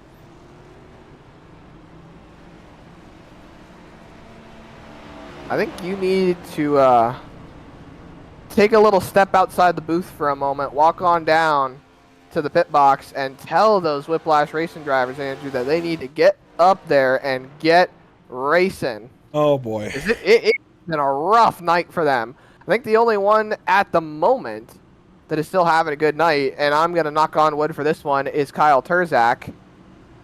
Oh, I can't find my wood. There it is. Nightstand. There we go. And it looks like Sean Lester has taken that car out of the race as well, so that's another Whiplash car out of the race. Well, let's take a look at what's upcoming for us at Pit Stop TV. Tomorrow night, it's back under the lights at another mile-and-a-half racetrack, Charlotte Motor Speedway, for the SimRap Market Series. Going to have a whole lot of fun tomorrow evening. That is the 5th race of 18 for the SimRap Market Series. A similar schedule structure where they're running 18 races, half of what a full NASCAR schedule would be. But they are a little bit further into the season than we are here at the BRB Buttkicker Cup Series. Then it's out to USA International Speedway for the first race of the season for the Sarah Pierce Fleet Service Super Series. Yes, a new season coming back here in the fall and winter of 2024 and 2025. It all starts this week, November 14th. And next week, oh boy, fall brawl time for the Sarah 1-8 Racing Media National Tour. Five Flags Speedway will kick things off with our coverage for Tuesday, which unfortunately does mean, because this broadcast was booked ahead of time, that we will not have coverage for the BRB Buttkicker Cup Series from Phoenix next week. It's a bit of a conflict in the schedule. Unfortunately, Zach, we can't be in two places at once. And that means that the pre-existing broadcast will be the one that we will be able to show. And that'll be the 1-8 Racing Media National Tour from Five Flags. I'm looking forward to what we got going on here at Pit Stop TV, Andrew. There's a lot of great stuff. Schedule conflicts happen. I'm sad we won't be here for BRB for next week, but hey, we'll be right back with him the week after. At Dover. Here we go. Oh, yeah. Here we go. Geico Restart Zone once again. Gavin Rogers, Isaiah Sutherland, Josh Anderson, Scott Fritz, your top four. Green flag back in the air.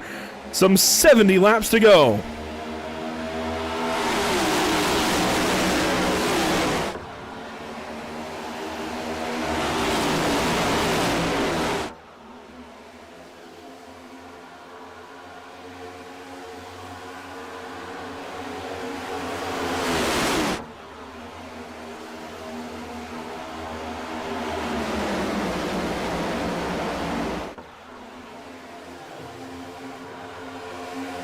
One lap complete off the restart.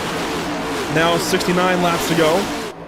Gavin Rogers, Scott Fritz, Stephen Borbell, Isaiah Sutherland, and Dustin Stallings, your top five.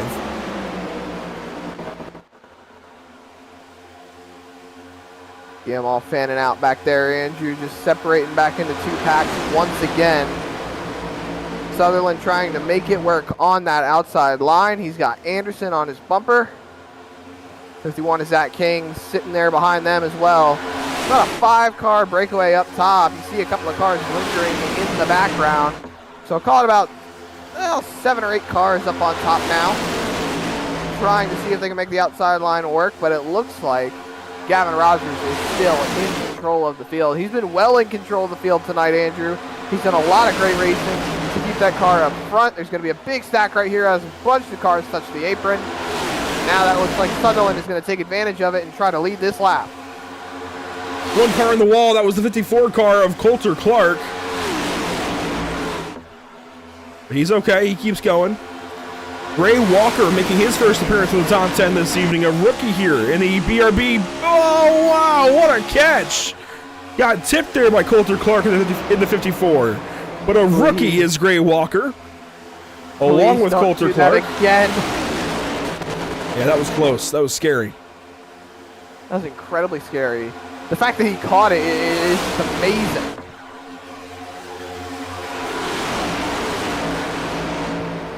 Lap 100 of 165 now.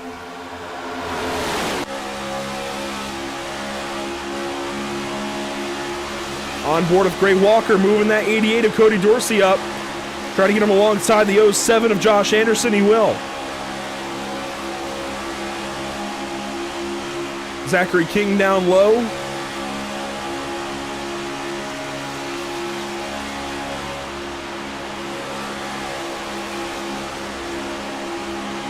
So much going on in front of the field. We're about to be within 60 laps to go.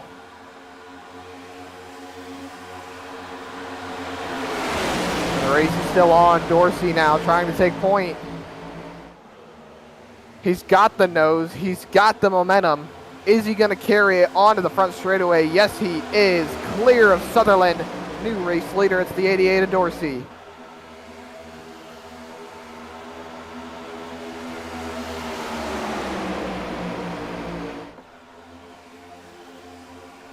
Evan Matejko in the top 10 this evening. First time I think we've seen that.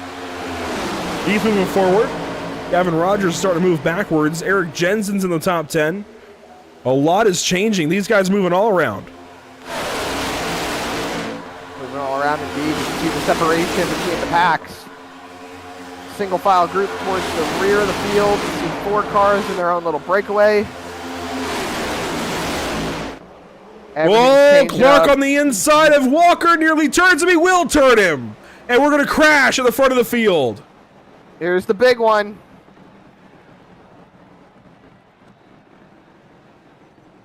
Then again, maybe not. Waiting to see where it all pans out here. See the rest of the drivers coming back into camera shot. Everyone just trying to get back to their spots. We saw that happen live. While we're having some of these broadcast technical difficulties, we're going to take a step aside since we saw that crash happen live and take a break briefly. Be back to you in a moment.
Welcome back to the virtual Atlanta Motor Speedway, where we are about to get this race restarted.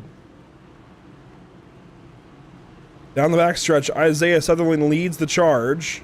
It'll be Gavin Rogers on his outside, then Zach King, Scott Fritz, Brendan Maddox, Zachary Brandvold, Zachary Maddox, Stephen Borbell, Matthew Catania, and Jason Bottoms in the top 10.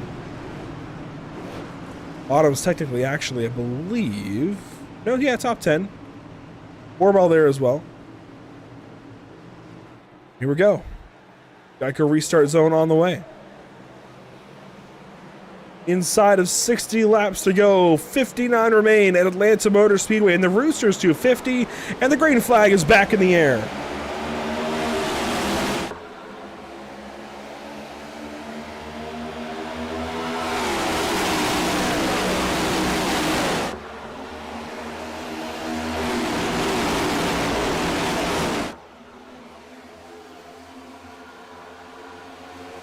Oh, big block there from Zachary King on Brendan Maddox.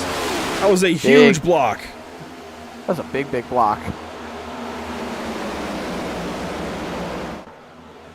Now single file on the bottom, top three breaking away. Sutherland, Maddox. Actually, both the Maddox brothers out there now. Remember the last time we saw that 14 car, Andrew? He was on his driver's side door. Oh, the magic of a fast fix. Zachary King now on the outside of the racetrack with help from Gavin Rogers and Scott Fritz. Trying to move forward. Jason Bottoms into the top 5 for the first time tonight. On board with Jason Bottoms.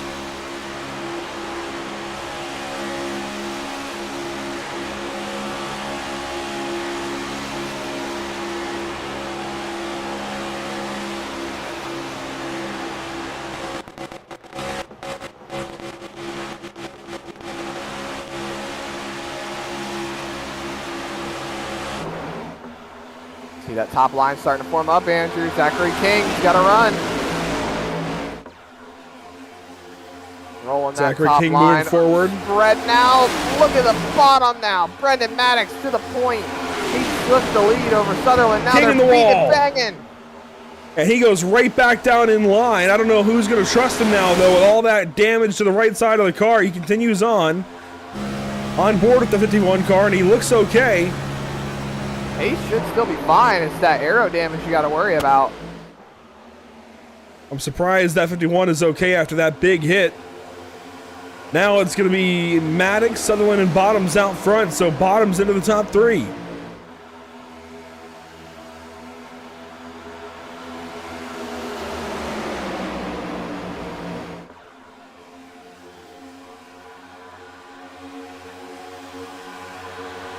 Calamity ensuing. Here we go. Maddox and King, they just barely hang on to the race cars. Maddox is still trying to save it, and he does. Right ahead of his teammate Mason Houseman. Watching that one unfold for a second, didn't know where it was going. Now we got it all squared away. These guys are still fighting hard in this top 5, and we're rolling up on 50 laps to go, Andrew. This race is coming to a close, and it's closing soon. Look at everyone dropping down to the bottom, trying to go backwards. Oh, whoa, Mason Houseman Stallings trying to get back on the racetrack, and they will. Everybody gives them room. Amazing stuff here in stage 3, and it's mostly single file out front now. Look at that top 5 now, broken away from the pack. So many different things going on all over the racetrack right now. We're having a blast here, Andrew. We're just having a blast.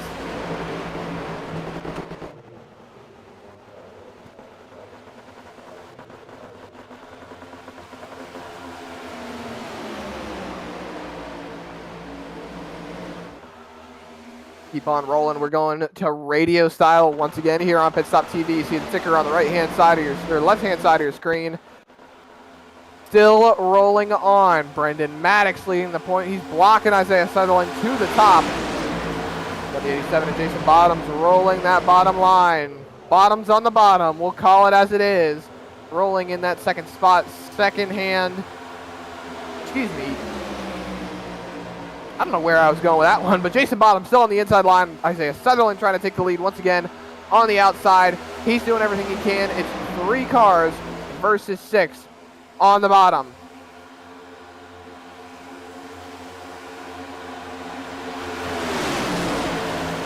And let's see, down through Borbell, your top 9 or so are all in this lead group. Borbell's the tail end of it. He's right behind Gavin Rogers and Scott Fritz. And trying to figure out where he wants to go in all of this.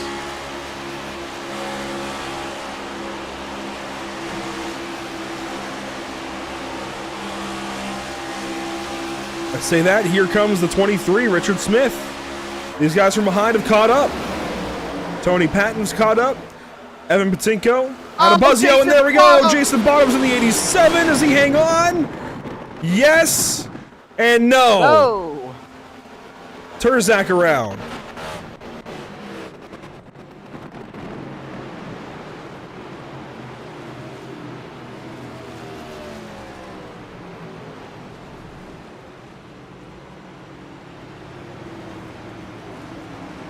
We'll do our best with the replay of how this started.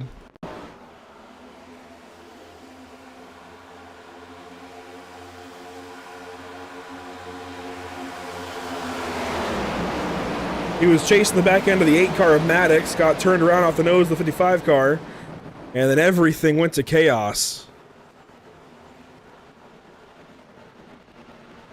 Kyle Turzak was involved in that. I see Matthew Corder involved. Brandvold. And so many more.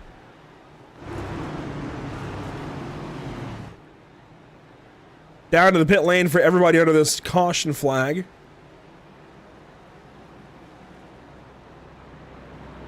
Things changed quickly around here, Andrew. Everyone back down to security of the pit lane, like you said, and everything's going haywire now. This is just... Oh, we got one car around in the pit lane. That was Renner. Wow. Another car around. Coulter Clark. And a crash in the pits. Jason Bottoms was involved in that. What was that about things getting crazy? Things have gotten crazy.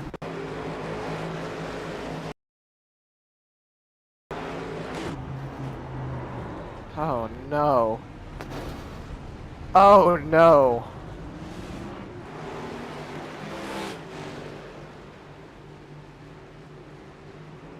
Hearing from race control that the 87 will be receiving the EOL for the incident, and we are choosing this time by. I got bad news for Jason Bottoms fans. It was off the nose of the 87 from both of those spins in the pit lane. Watch this. Here comes Renner into the pit lane. Oh no. Definitely missed his box. And then here comes the 54 car. Oh no. Poor Jason Bottoms. Oh my gosh. And he's going to get the EOL. And then he gets hit from behind. That was Evan Patinko, his teammate, that hit him. Looks like Kyle Turzak is done for the day. Evan Patinko still in the pit lane. Eric Jensen still in the pit lane. Dakota Camper done for the day. It's just been a bad night for a lot of drivers.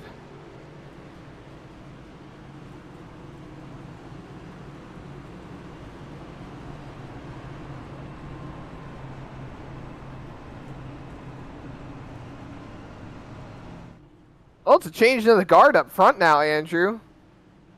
Chance Durheim. He hasn't really been up front most of the night. Qualified toward the back. He was up front in the practice sessions. Now he's trying to put himself in a position where he might be able to win this race. Anybody can win this race as the mighty continue to fall.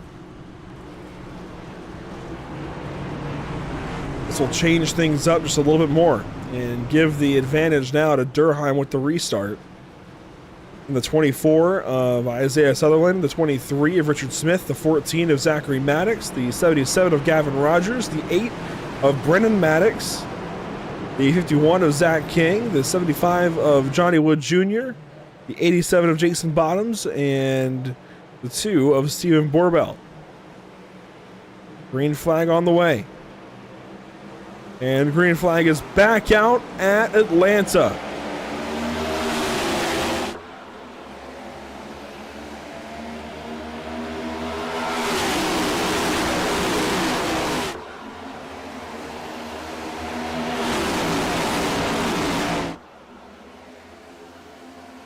Down the max stretch, Isaiah Sutherland with the advantage over Maddox. Durheim went nowhere on the restart. Maddox and Maddox down to the bottom side.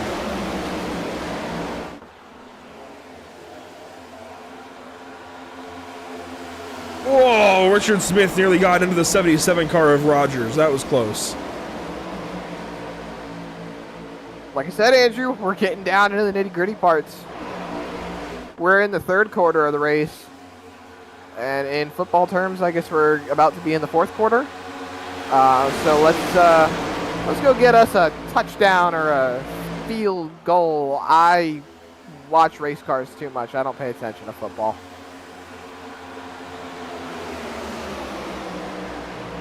Well, as I try to recuperate from that, there's a caution. Oh boy.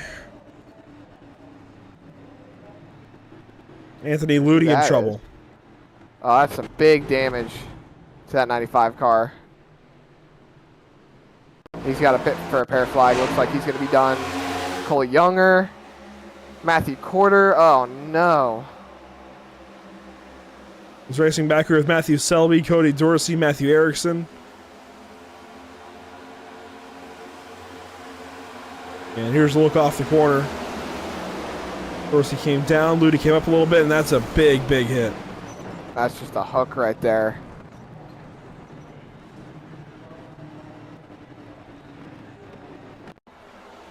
Anthony Ludi's got a pit for a pair flag. Looks like Dorsey is still able to keep rolling, but I wouldn't be surprised if he doesn't have any damage. I would be surprised if he doesn't have any damage. Excuse me.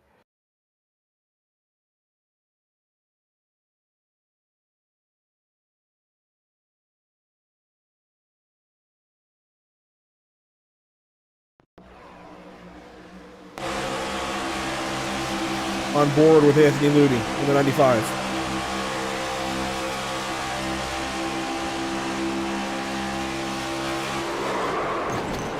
Big hit.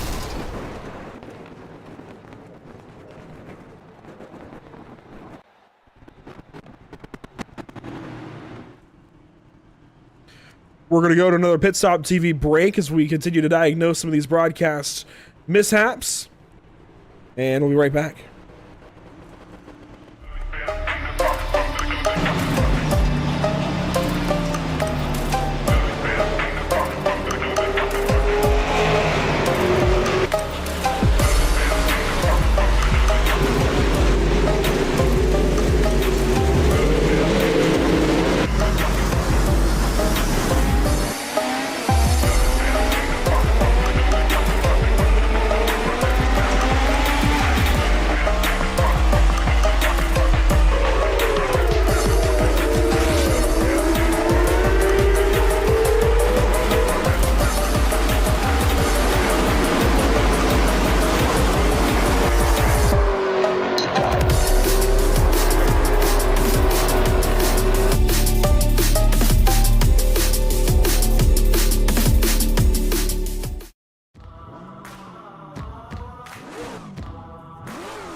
Back to the Geico restart zone will go. Green flag back in the air. Some 40 laps remaining at Atlanta Motor Speedway.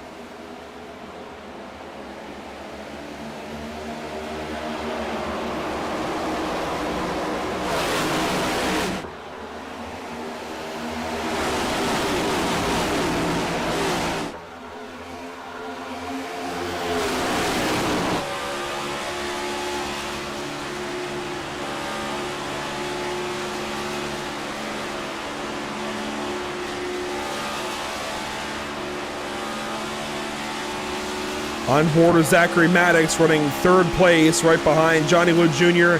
and Isaiah Sutherland.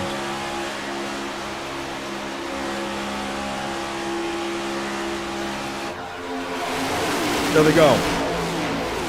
Love those speed shot cams. Absolutely love them. They provide such a good look at these cars and just how fast they're going. We keep on rolling on. We are in the last quarter of the event, Andrew. 4th quarter. And it's first down for these drivers up at the front of the pack. Sutherland, Johnny Jr., both the Maddox brothers, Durheim, Rogers, Smith, Borbell, Hausman, and King. Got a lot of regulars up in front in the top 10, and I think we'll see a lot of those regulars up in front in Phoenix next week as well.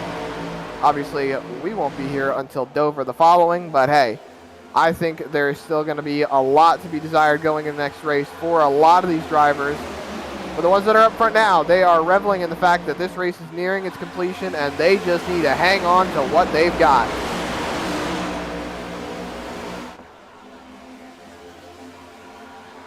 Top 3 out single file, contact there for 4th. Brendan Maddox and Chance Durheim. Durheim all the way onto the apron, trying to slow that car down. He will. The top 3 stay the same. Here comes Richard Smith into the top 5. He brings Mason Hausman in the 78 car. Look at this pack of cars right behind him.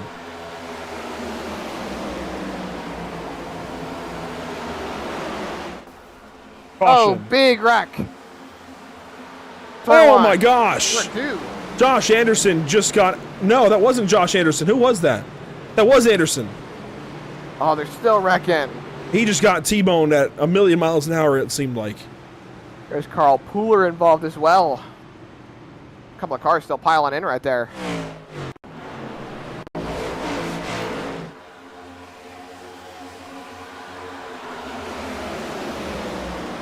Here's Anderson right behind Zach King. He was checking up. Tony Patton right behind him. And Cole Lewis was inside, and Anderson just turned left.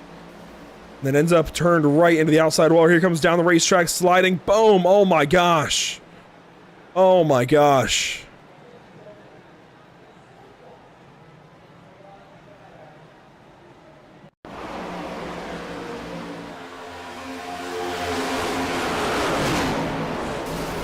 Two really massive impacts to the 07 car. Big impact. Dakota Camper just got back. He just got back on the racetrack, Andrew. He is currently sitting 13 laps down, and he gets involved in that. That's got to be one heck of a kick to the nuts.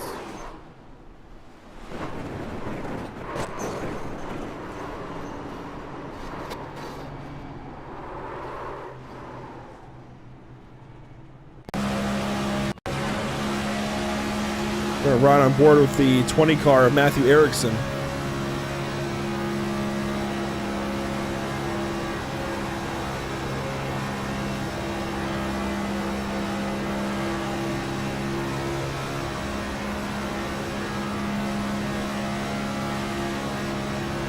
This is the car that ends up T-boning the spinning 07 of Anderson.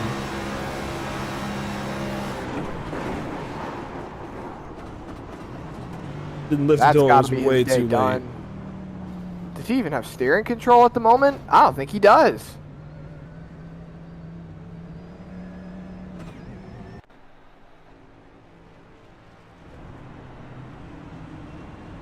Getting down close to 30 to go.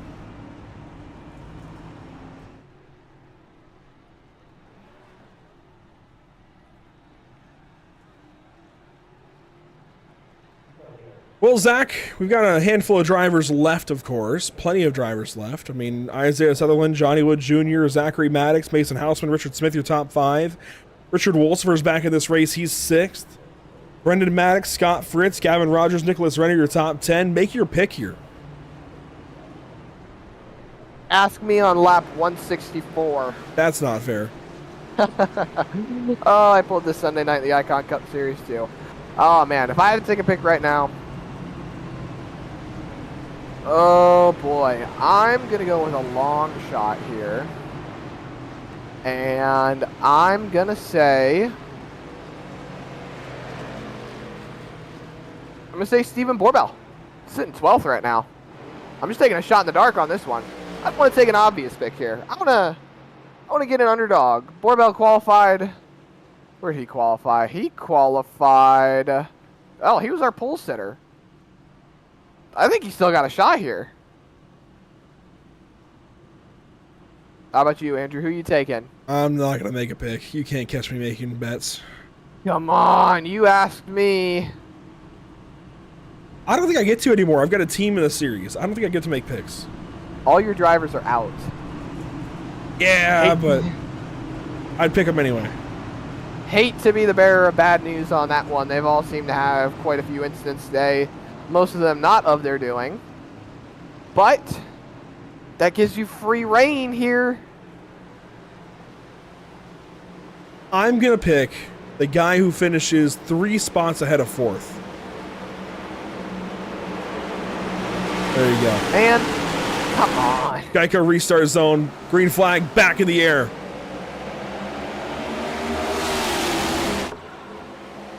One car rolling off the pit lane. That's Josh Anderson.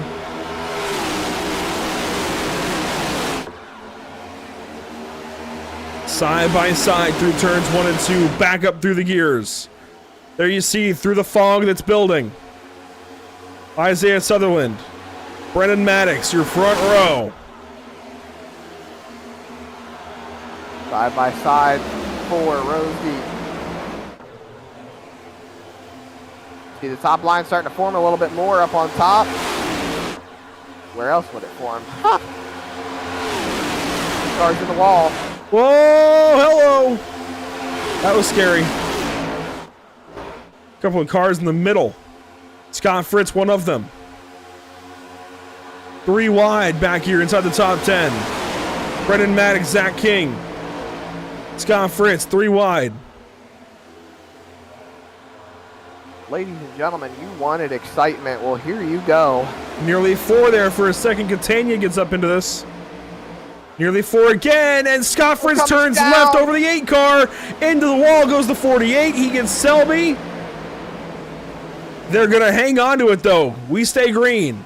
Oh, never mind. There he goes, spinning in the back. There goes Jensen into the wall in the 99 car. Jeez. Hard hits.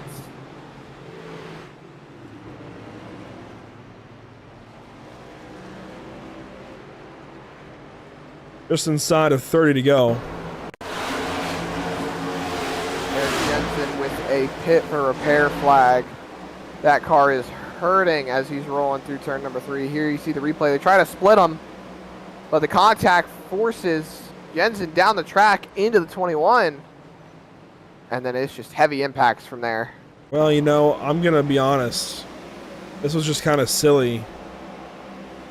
Bunch of cars trying to split a bunch of slower cars. I just don't think that needed to be happening at this point in the race.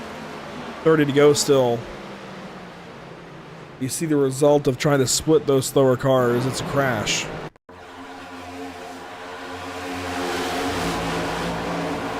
In a night where we've had caution after caution, I think you've got to be a little more cautious than this. A little more laid back, maybe.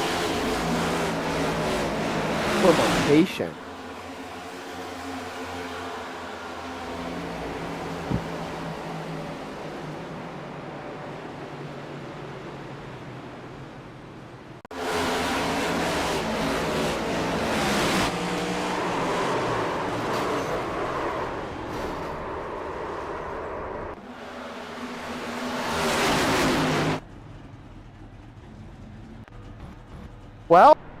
Well, you still feeling confident about your pick?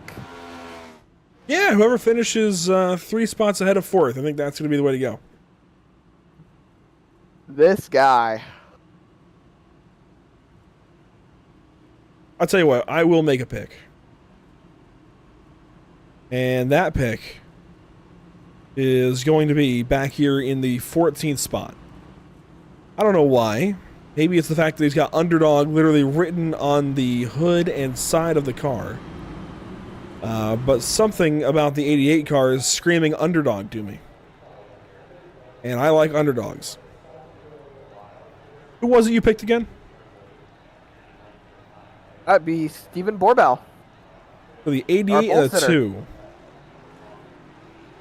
Here you see the 88 from Full Send Racing.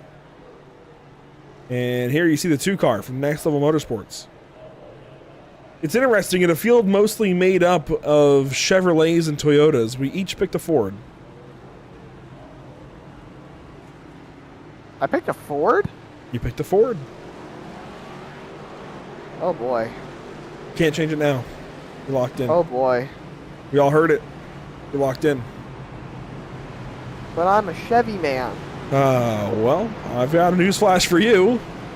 And I've got a news flash for everybody else as well. How about a big thank you to those who help out the BRB Buttkicker Cup Series? Of course, the Buttkicker, Ascendance Trucks, Ideal Lease, and Sundance Pizza. And those who help out Pit Stop TV as well, Whiplash Media Simcams, ATVO, CC's Business, and Cody Williams Design.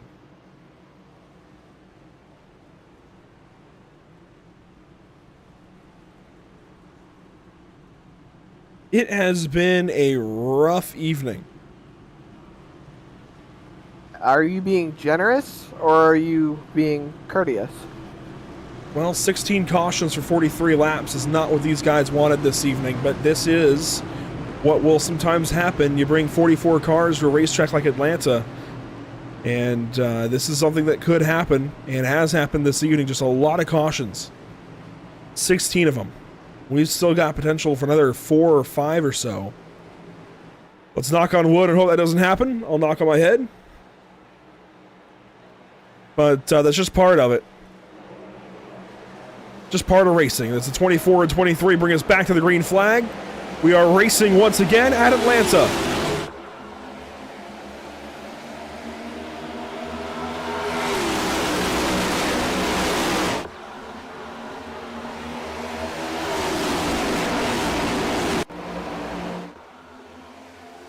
Pa Martin liked my pick. There's that P.A. Martin. Pa Martin, I never got clarification. He likes 3 spots ahead of 4th as, here we go, 3 spots ahead of 4th currently is Isaiah Sutherland. 2 spots ahead of 4th is Johnny Wood Jr. 1 spot ahead of 4th is Richard Smith. And in 4th is Zachary Maddox as we complete that lap. Don't count out these we drivers take 25 to go. Gavin Rogers, the driver who has been one of the best at leading the charges tonight, leading that charge on the outside line. He's got 5 cars with him, 1 car looking to go with him. I believe that's Jason Bottoms at the tail end of that line. See, on the nose of Gavin Rogers as Maddox goes on by. Got 1 car popping out of line. Are they going to help him? Just going to get the left tap on the front straightaway. Gavin Rogers falls in line behind Smith. We roll on down the back straightaway, Andrew. We're coming up to 20 laps to go. We got 1 car all the way down on the apron. Out of the way. We're still rolling. We are still green. Inside of the final 25 here at Atlanta Motor Speedway. Laps clicking off 1 by 1. What do you say? Before this race is over, we go Pit Stop TV, Sounds of the Sim. Turn the sounds up, the mics down, and we'll be right back.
Caution is back out. Problems for Brendan Maddox in the 8 car. He is in trouble.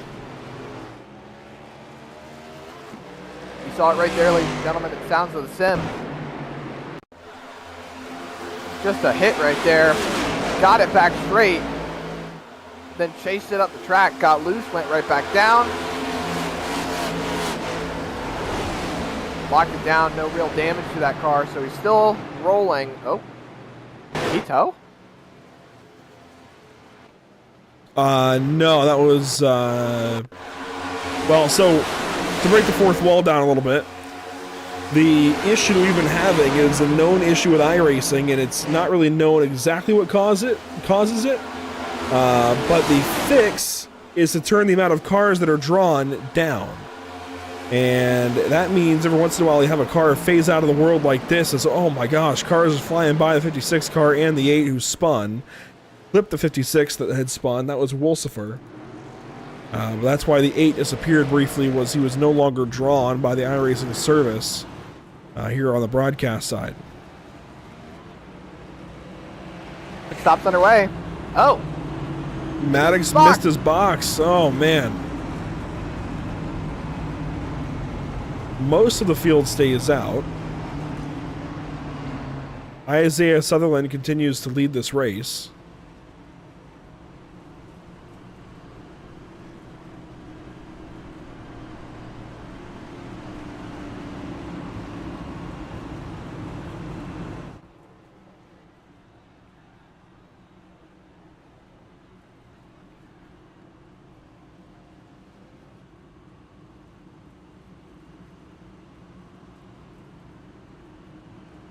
Updates from race control. Looks like we will be choosing this time by. Gonna try to get this race back rolling. Well, let's talk some more about what's upcoming here. Ugh, man, been a long day. Let's talk some more about what's upcoming here at Pit Stop TV. You see the graphic on screen. Next up, we head out to Charlotte Motor Speedway with the SimRap Market Series. That's tomorrow night. Followed up on Thursday by the USA International Speedway for the Sarah Pierce Fleet Service Super Series. Super late models hitting the racetrack for the first time in a while, at least for points racing.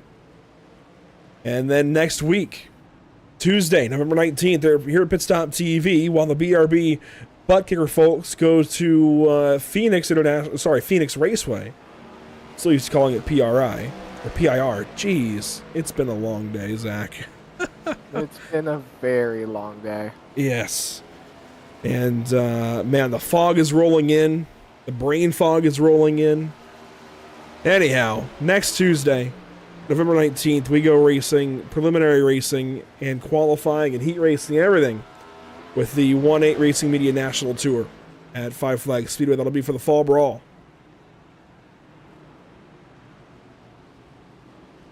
A lot of places you can follow along with Pit Stop TV. Zach, they're all listed at the bottom of the screen.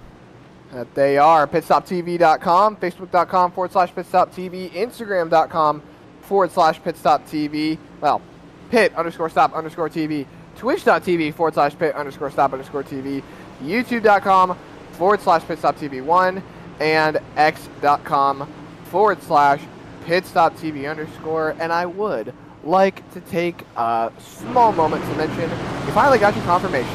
It is Pa Martin. Pa as in old man. Yeah, I was just going to say that. Pa Martin. Glad to have Pa watching along this evening. Coming down to 16 laps to go. Let's watch this restart from the drones. Green flag on the way. There it is. And Coulter Clark, a bad restart again. That's going to be a penalty to the 14 of Zachary Maddox. He passed on the inside. That is going to be a penalty. I'll be surprised if race control clears that.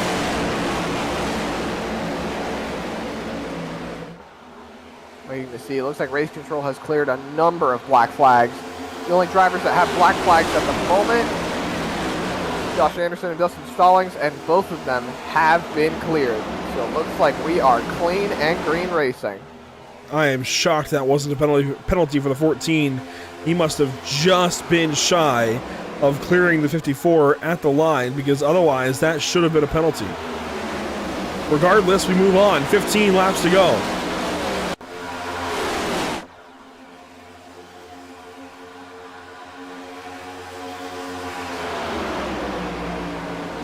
Sutherland still leading the way. Johnny Wood Jr., Zachary Maddox, Clark, Houston, Katana, Smith, King, Rogers, Dorsey. Starting to see these guys. Starting to see these guys use more of the racetrack through the quad oval. Go down and dip below that red and white line. It's gonna get scary, I feel like, as this race goes on and these guys start to use more of that racetrack. You see, they won't use it in the backstretch. It's not an advantage there. It is an advantage, and I'll show you why here as we go to the onboard of Zachary Maddox. If you cut left, you can cut some of the racetrack. You can be cutting out of the draft and cutting out a line and whatnot, but you can cut some of the racetrack down there. And I feel like if you got two guys to commit to it out front of the field, they could start doing it and bring the field with them, or start to leave the field and walk away. Spin into the back. Caution is out. Oh boy.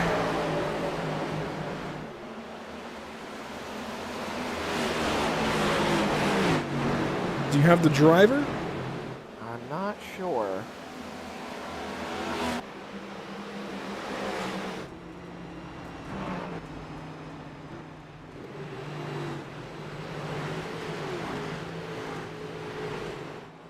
Looks like it's Scott Fritz.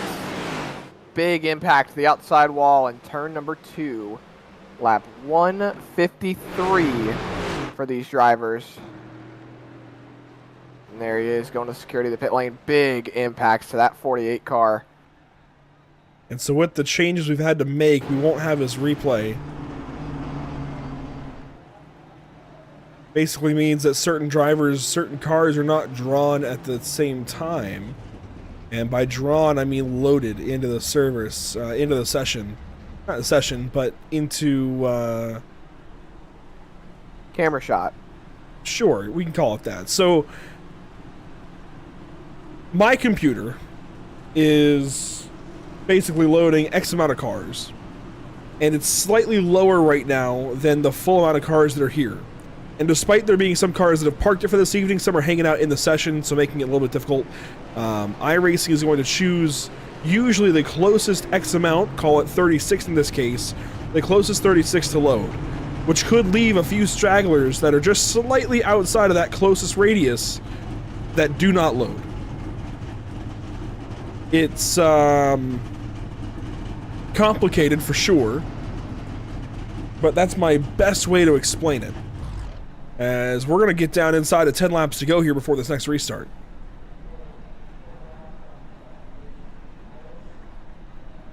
Don't worry, ladies and gentlemen, it's almost over. It's been a long night for these drivers. 10 laps to go when we cross the start-finish line. Isaiah Sutherland still in front. You know, it's got to make me think, Andrew, with how many changes for the lead we've had tonight, I wonder how many laps these drivers have led. We can find out. Look at the ticker on the left side of your screen. You can see just how many laps these drivers have led. 52 for Sutherland, 22 for Wood, 14 for Rogers, 4 for Catania, 1 for Dorsey, so on and so forth. So as the ticker flips around there on the left side of your screen, you can see just how many laps each of these drivers have led. 1 for Corder, 1 for Turzak. And Stallings leading 34 laps. That was early on in the event. Sutherland's been in charge for the majority of the race. Safe to say he's got most laps led locked up for the evening. Isaiah Sutherland does. And it's 10 to go now. We'll be talking to our top 3 here at the end of the race in about 10 short laps. Hopefully it's 10 short laps. We don't have to see a green-white checkered. Once again, gonna knock on wood for that one. I don't think it's helped us tonight.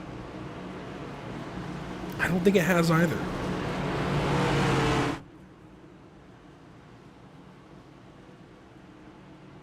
That's okay. That's all right. Referencing, of course, the race info, 18 cautions now for 50 laps. It has been a long evening.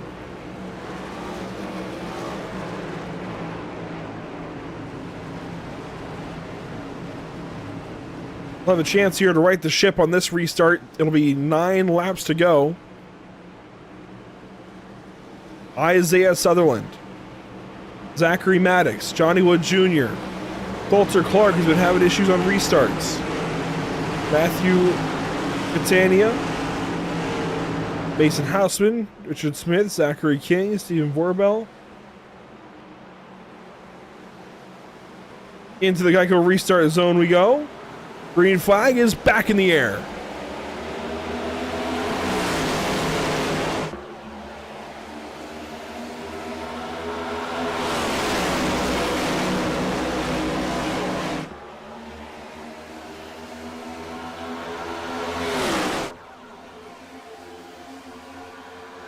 Down the backstretch, a couple of blocks being thrown in the outside lane. Catania with a block.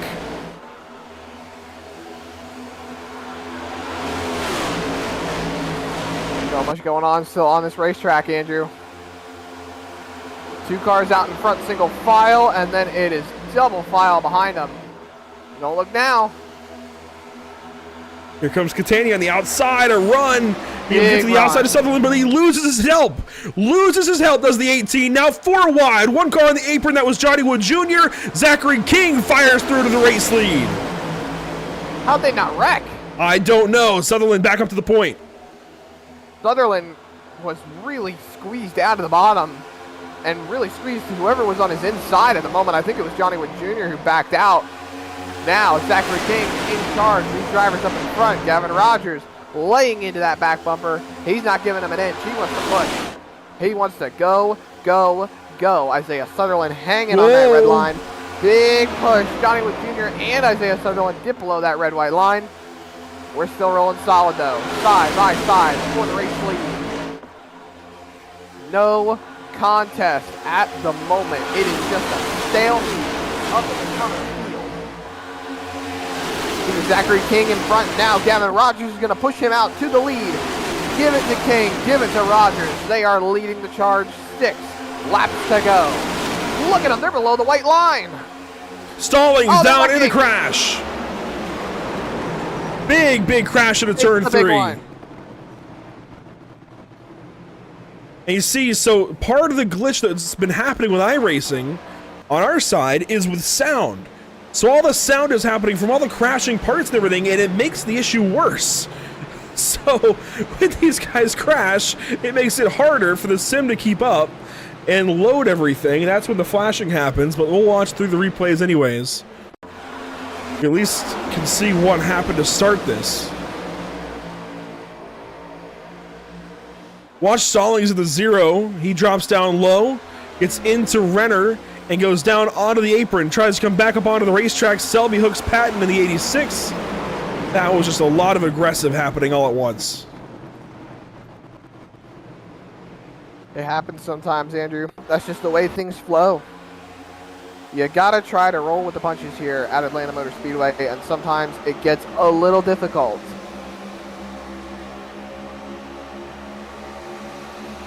There you see Stallings go to the inside, and there was a checkup there that brought Renner back to his right front.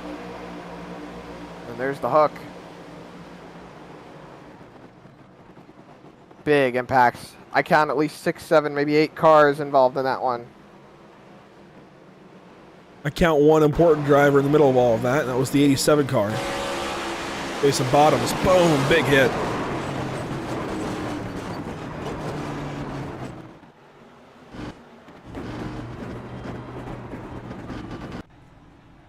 And Bottoms may be calling this one a day.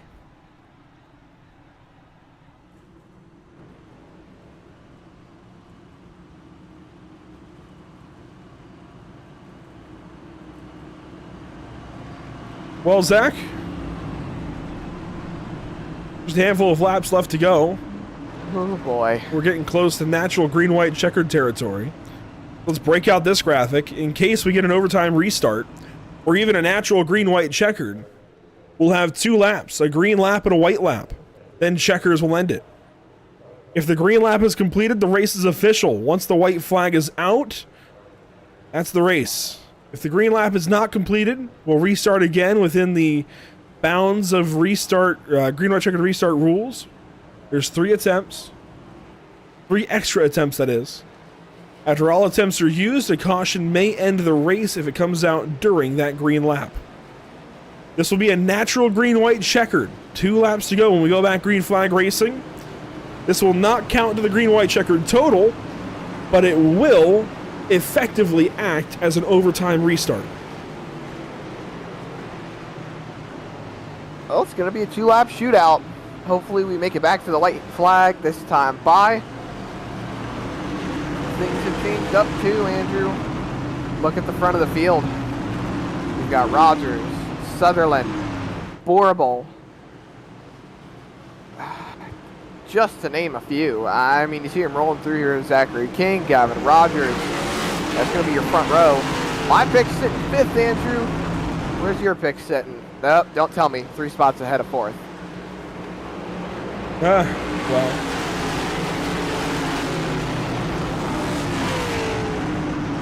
Let's see. So, who did I pick again? Dorsey. Cody Dorsey, the 88 car. There you go. Hey, it's been a long day. Don't make fun of me. Tell me about it. Dorsey actually runs in 9th right now.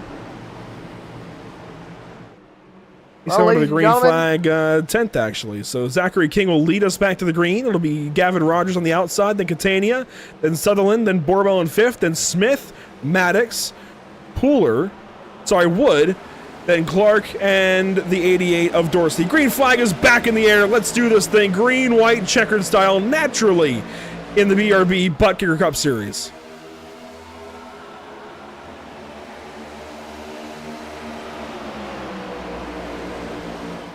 Zachary King leading the way. McIntyre on his back bumper. Gavin Rogers 3rd. The battle is on for 4th. Top 3 breakaway. Gavin Rogers just sitting duck in between all of these drivers. We're coming back around, Andrew. It looks like we're going to make it.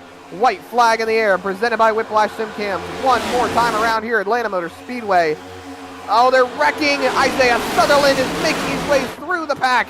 He charged his way forward. He got there. They're wrecking behind. Multiple cars involved in 1 and 2. The yellow flag is not coming out, ladies and gentlemen. We are going to run this back to the checkered. Catania looking for a place to try and go by, but he's pushing Zach King to a huge lead. Here comes the 24, Isaiah Sutherland, a massive run. He's going to try and push around to the outside, but nobody's going to deny Zachary King from victory lane. One of those fantastic Atlanta finishes. 37 one-thousandths of a second to second, 54 one-thousandths of a second to third. All of the top 3 finishers within half a tenth of a second. What a race. Race winner, Zachary King. You know, at one point, we had a scheduled broadcast coming up that was going to be an endurance-style race. And Zachary King was going to join the broadcast group for that. As, there we go, he comes back to us. Was going to join the broadcast group for that. And he was excited to begin a broadcasting career potentially on iRacing. Now, he's beginning a winning career on iRacing. Checkered flag for Zachary King. Getting it done at Atlanta Motor Speedway. He burns it down a little bit there on the front stretch. He'll come down to the start-finish line and burn it down some more. And boy, is it deserved.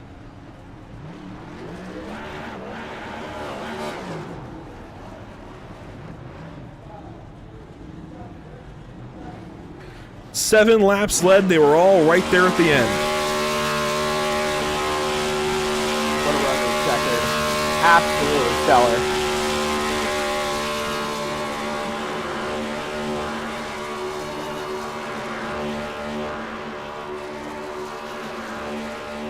And in a race where teammates could help you do so much, I believe he is on his own at Meatball Motorsports.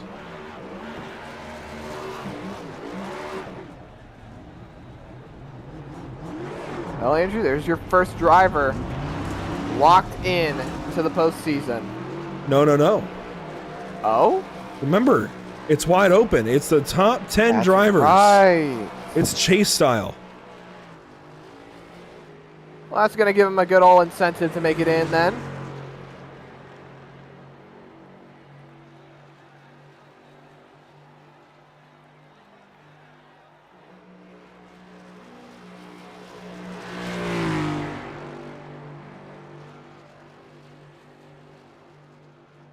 So Zachary King, the race winner this evening. Matthew Catania, second place.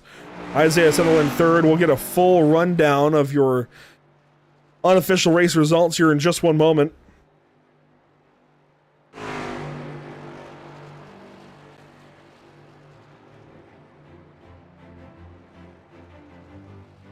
But the checkered flag belongs to car 51 to start this season.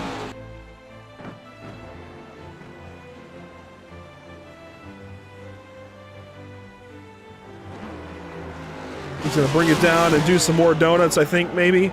Yes, here we go. Some more.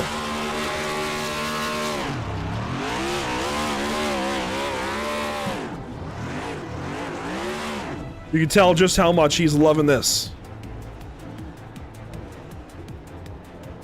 The fact that he went and did a whole Polish victory lap, comes back around and does more burnouts.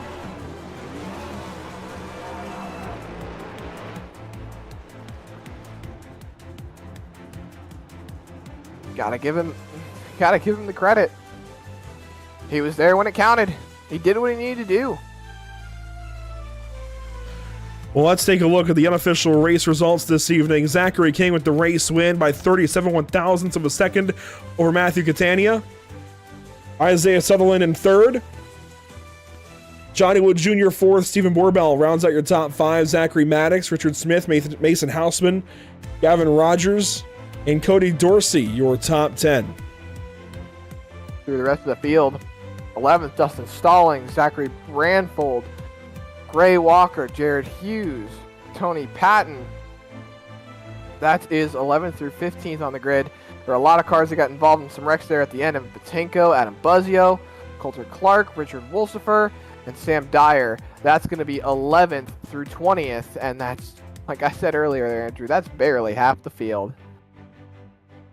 Finishing 21st this evening, you'll find Brendan Maddox, Dakota Bly there in 22nd, Cole Lewis 23rd, Chance Durheim, Josh C. Anderson there in 25th spot. Matthew Selby and Jamie Plord complete your lead lap finishers. 5 laps down, Nicholas Renner, David Mayberry, and Jason Bottoms, your top 30.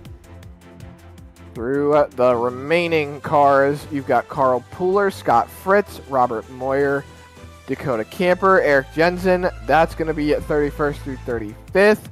Matthew Erickson, Matthew Corder, Anthony Ludi, Kyle Turzak, and Cole Younger. That's 31st through 40th. And then we still got 4 cars right after that, Andrew. Not too much left, really. Sean Lester in the 41st position, 85 laps down. Miguel Alvarez, he's going to end up finishing 42nd. Braxton Skinner, 106 laps down in 43rd. And then your first car completely out of the race, that was Patrick Hernandez. He ends up finishing 124 laps down in the 44th position. Well, it's Zachary King's first trip to victory lane in the BRB Buttkicker Cup Series. A big checkered flag opportunity and captured by the 51 car, the Gilbert 51 Ford Mustang Dark Horse. Zach, is there any way, keeping it PG, you can try to wrap up your thoughts after taking your first checkered flag in this league? No, there really isn't. I don't know. I don't know. I just gotta thank my team, Meatball Motorsports. We just started. It's our first race, and God, I love this. This is awesome. 7 laps led when it's all said and done here at Atlanta Motor Speedway. It was a hard-fought win for anybody to go to victory lane here tonight. Tell us about your race. How did you get to this victory lane? I don't know. We gotta go back to that. I think it was like lap 158. I made a risky move to make it 3 wide for the lead, and it pulled through, and I was off to the races. I don't know. The pit strategy that me and my teammate Josh had, it was just to a T perfect. We said we were going to start in the back. We were going to just ride around. Got involved in the first wreck, and then after that, we were like, all right, time to go, time to push. And we're here. This is amazing. I don't have any really words. And your teammate didn't do half bad either. I recall him being, let's see, where was he? 25th when it's all said and done. I believe a couple laps down or something like that. Anyways, I know it was a rough night for him. He was involved in a couple of big crashes, but you seemed to sneak through all the crashes this evening. Is there an art to that, or was it all luck? What was going on there? I had a little bit of luck on my side tonight. That's for sure. I just want to thank the Lord up above. You know, he wouldn't be here without him. And I just want to thank my family, my friends, everybody watching on my end on the stream. And yeah, this is amazing. Yeah, I just can't stop saying this is amazing. Well, this is amazing. Hey, celebrate. Have a good night. Congratulations. P1 for Zachary King. Thank you, guys. Second place, it'll be none other than Matt Catania in the 18 car. We didn't talk to his teammate earlier who won Stage 1, but he was a big part of that Stage 1 win for Scott Fritzak, and he's the first Chevrolet to the checkered flag. That he is. Matthew Katana brings it home in the second place position. It's a hard-fought fight, man. You tried to get that win there at the end. You dip below the red line to see if you had one last charge there, but you came up one spot short. Tell us how it feel to finish in that second spot.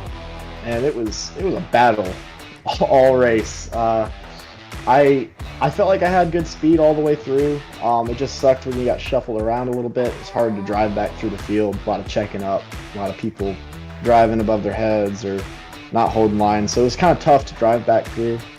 I think at one point I was 34th a lap down. but yeah, it was, man, that was tough. Well, you survived the chaos. You made it through. You did what you needed to do. I gotta ask, did you at any point think that tonight your race was going to end early with all the chaos that was ensuing in the back half of the field? Absolutely. Absolutely. There was a lot of wrecks that I had to miss there. With there was that one with Scott and the number 8 car where they wrecked underneath me. I was trying everything I could to get away from that. But that first wreck that I got into, I thought I was done after that. I could barely get to my pit stall. So yeah, there was definitely some doubt going through my mind at the end. Well, I gotta say, I mean, I'm still surprised to see that you were able to survive it all. I'm surprised to see that anybody was able to make it to the checkered flag after all the chaos that we've seen tonight.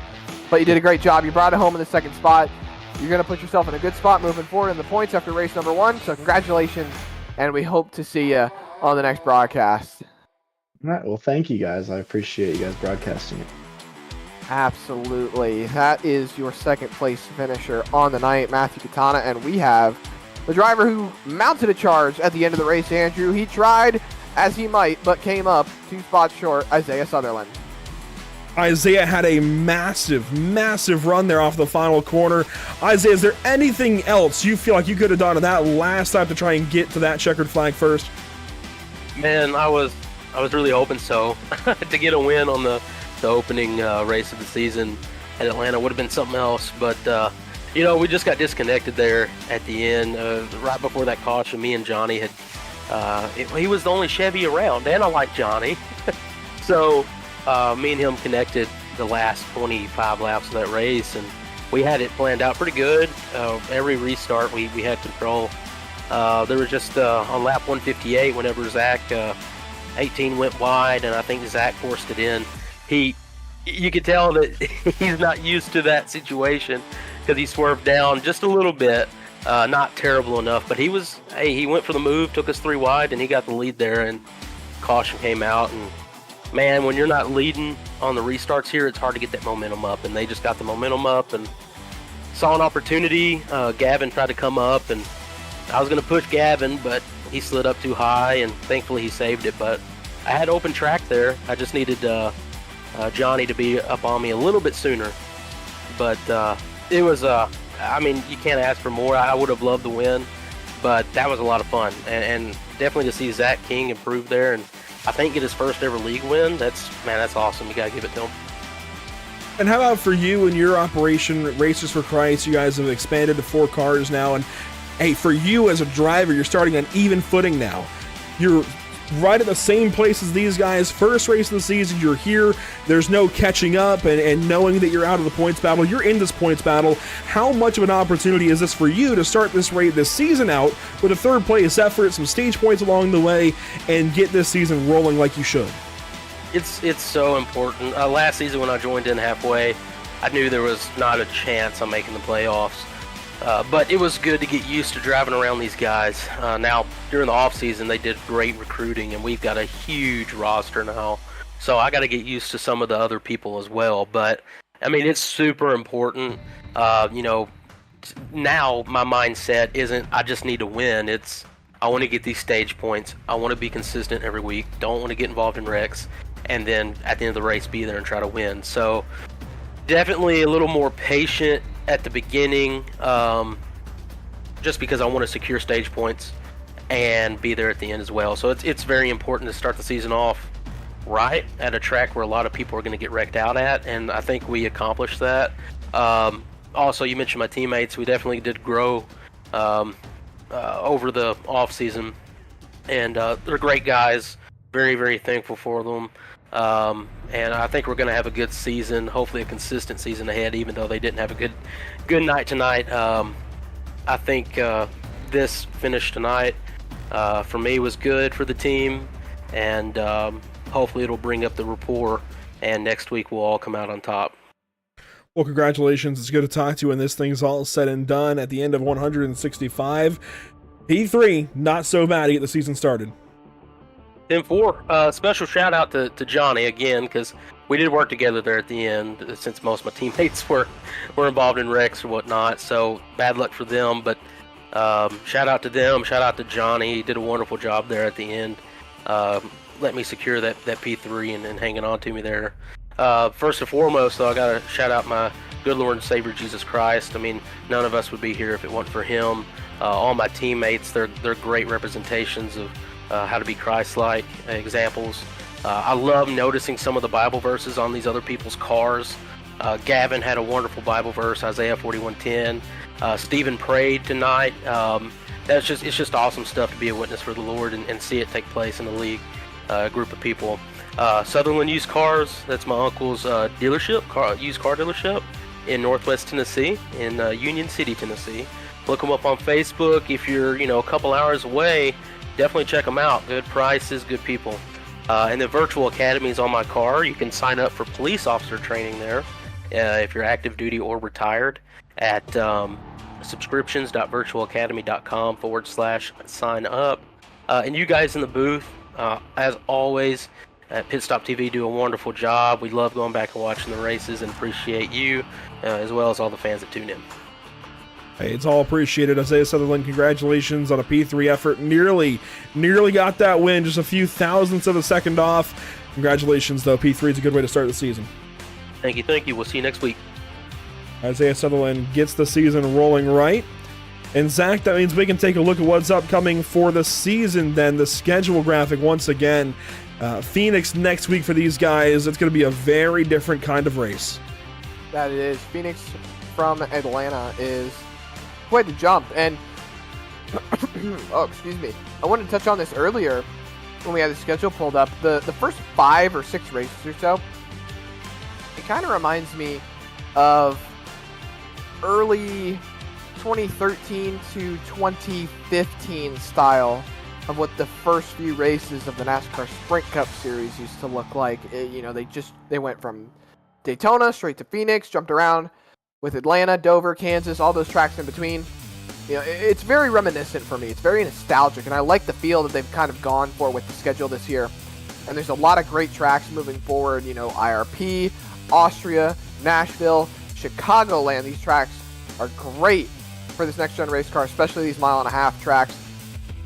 Looking forward to St. Louis. Looking forward to Rockingham, of all places. That's going to be an absolute heater of a race. And we're going to wrap it up in the month of April. And I know I love the month of April, so I can't wait to see how these guys shake up and stack up, considering I believe considering we have an expanded schedule from 12 to 18 races, I think we also added 1 extra race into the chase from 4 last year to 5 this year. No, it's the same amount of races in the chase. It'll be 5 races to break it all down. So it's very much like I guess it's half distance, if you will, half length of a NASCAR Cup Series schedule from years back where you ran 26 races in the regular season, then 10 in the chase. Now we've got 13 in the regular season, half of 26, and then 5 in the chase, which is half of 10. So I like the scaling there. It feels natural, I would say, It makes a lot of sense and should work out really nicely. Worked out nicely last season, should work out nicely again this season. But that'll do it for us this evening from Atlanta Motor Speedway. Thanks for tuning in. It's been a pleasure as always. Here's a look at what's upcoming for us at Pit Stop TV. Zach, we've been talking about it all night long. Next up, the Simrap Market Series at Charlotte Motor Speedway. Then we have some super late model racing at USA International Speedway down in Lakeland, Florida, and Five Flag Speedway down in Pensacola, Florida. A lot of Florida super late model racing coming up with the Sim Auto Racing Association. Should be a lot of fun.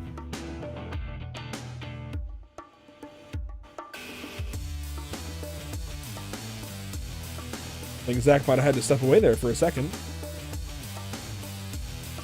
But that's okay. You see all the different social media links down at the bottom of the screen. pitstoptv.com, facebook.com/pitstoptv, instagram.com/pit_stop_tv, twitch.tv/pit_stop_tv, youtube.com/c/pitstoptv1, x.com/pitstoptv_.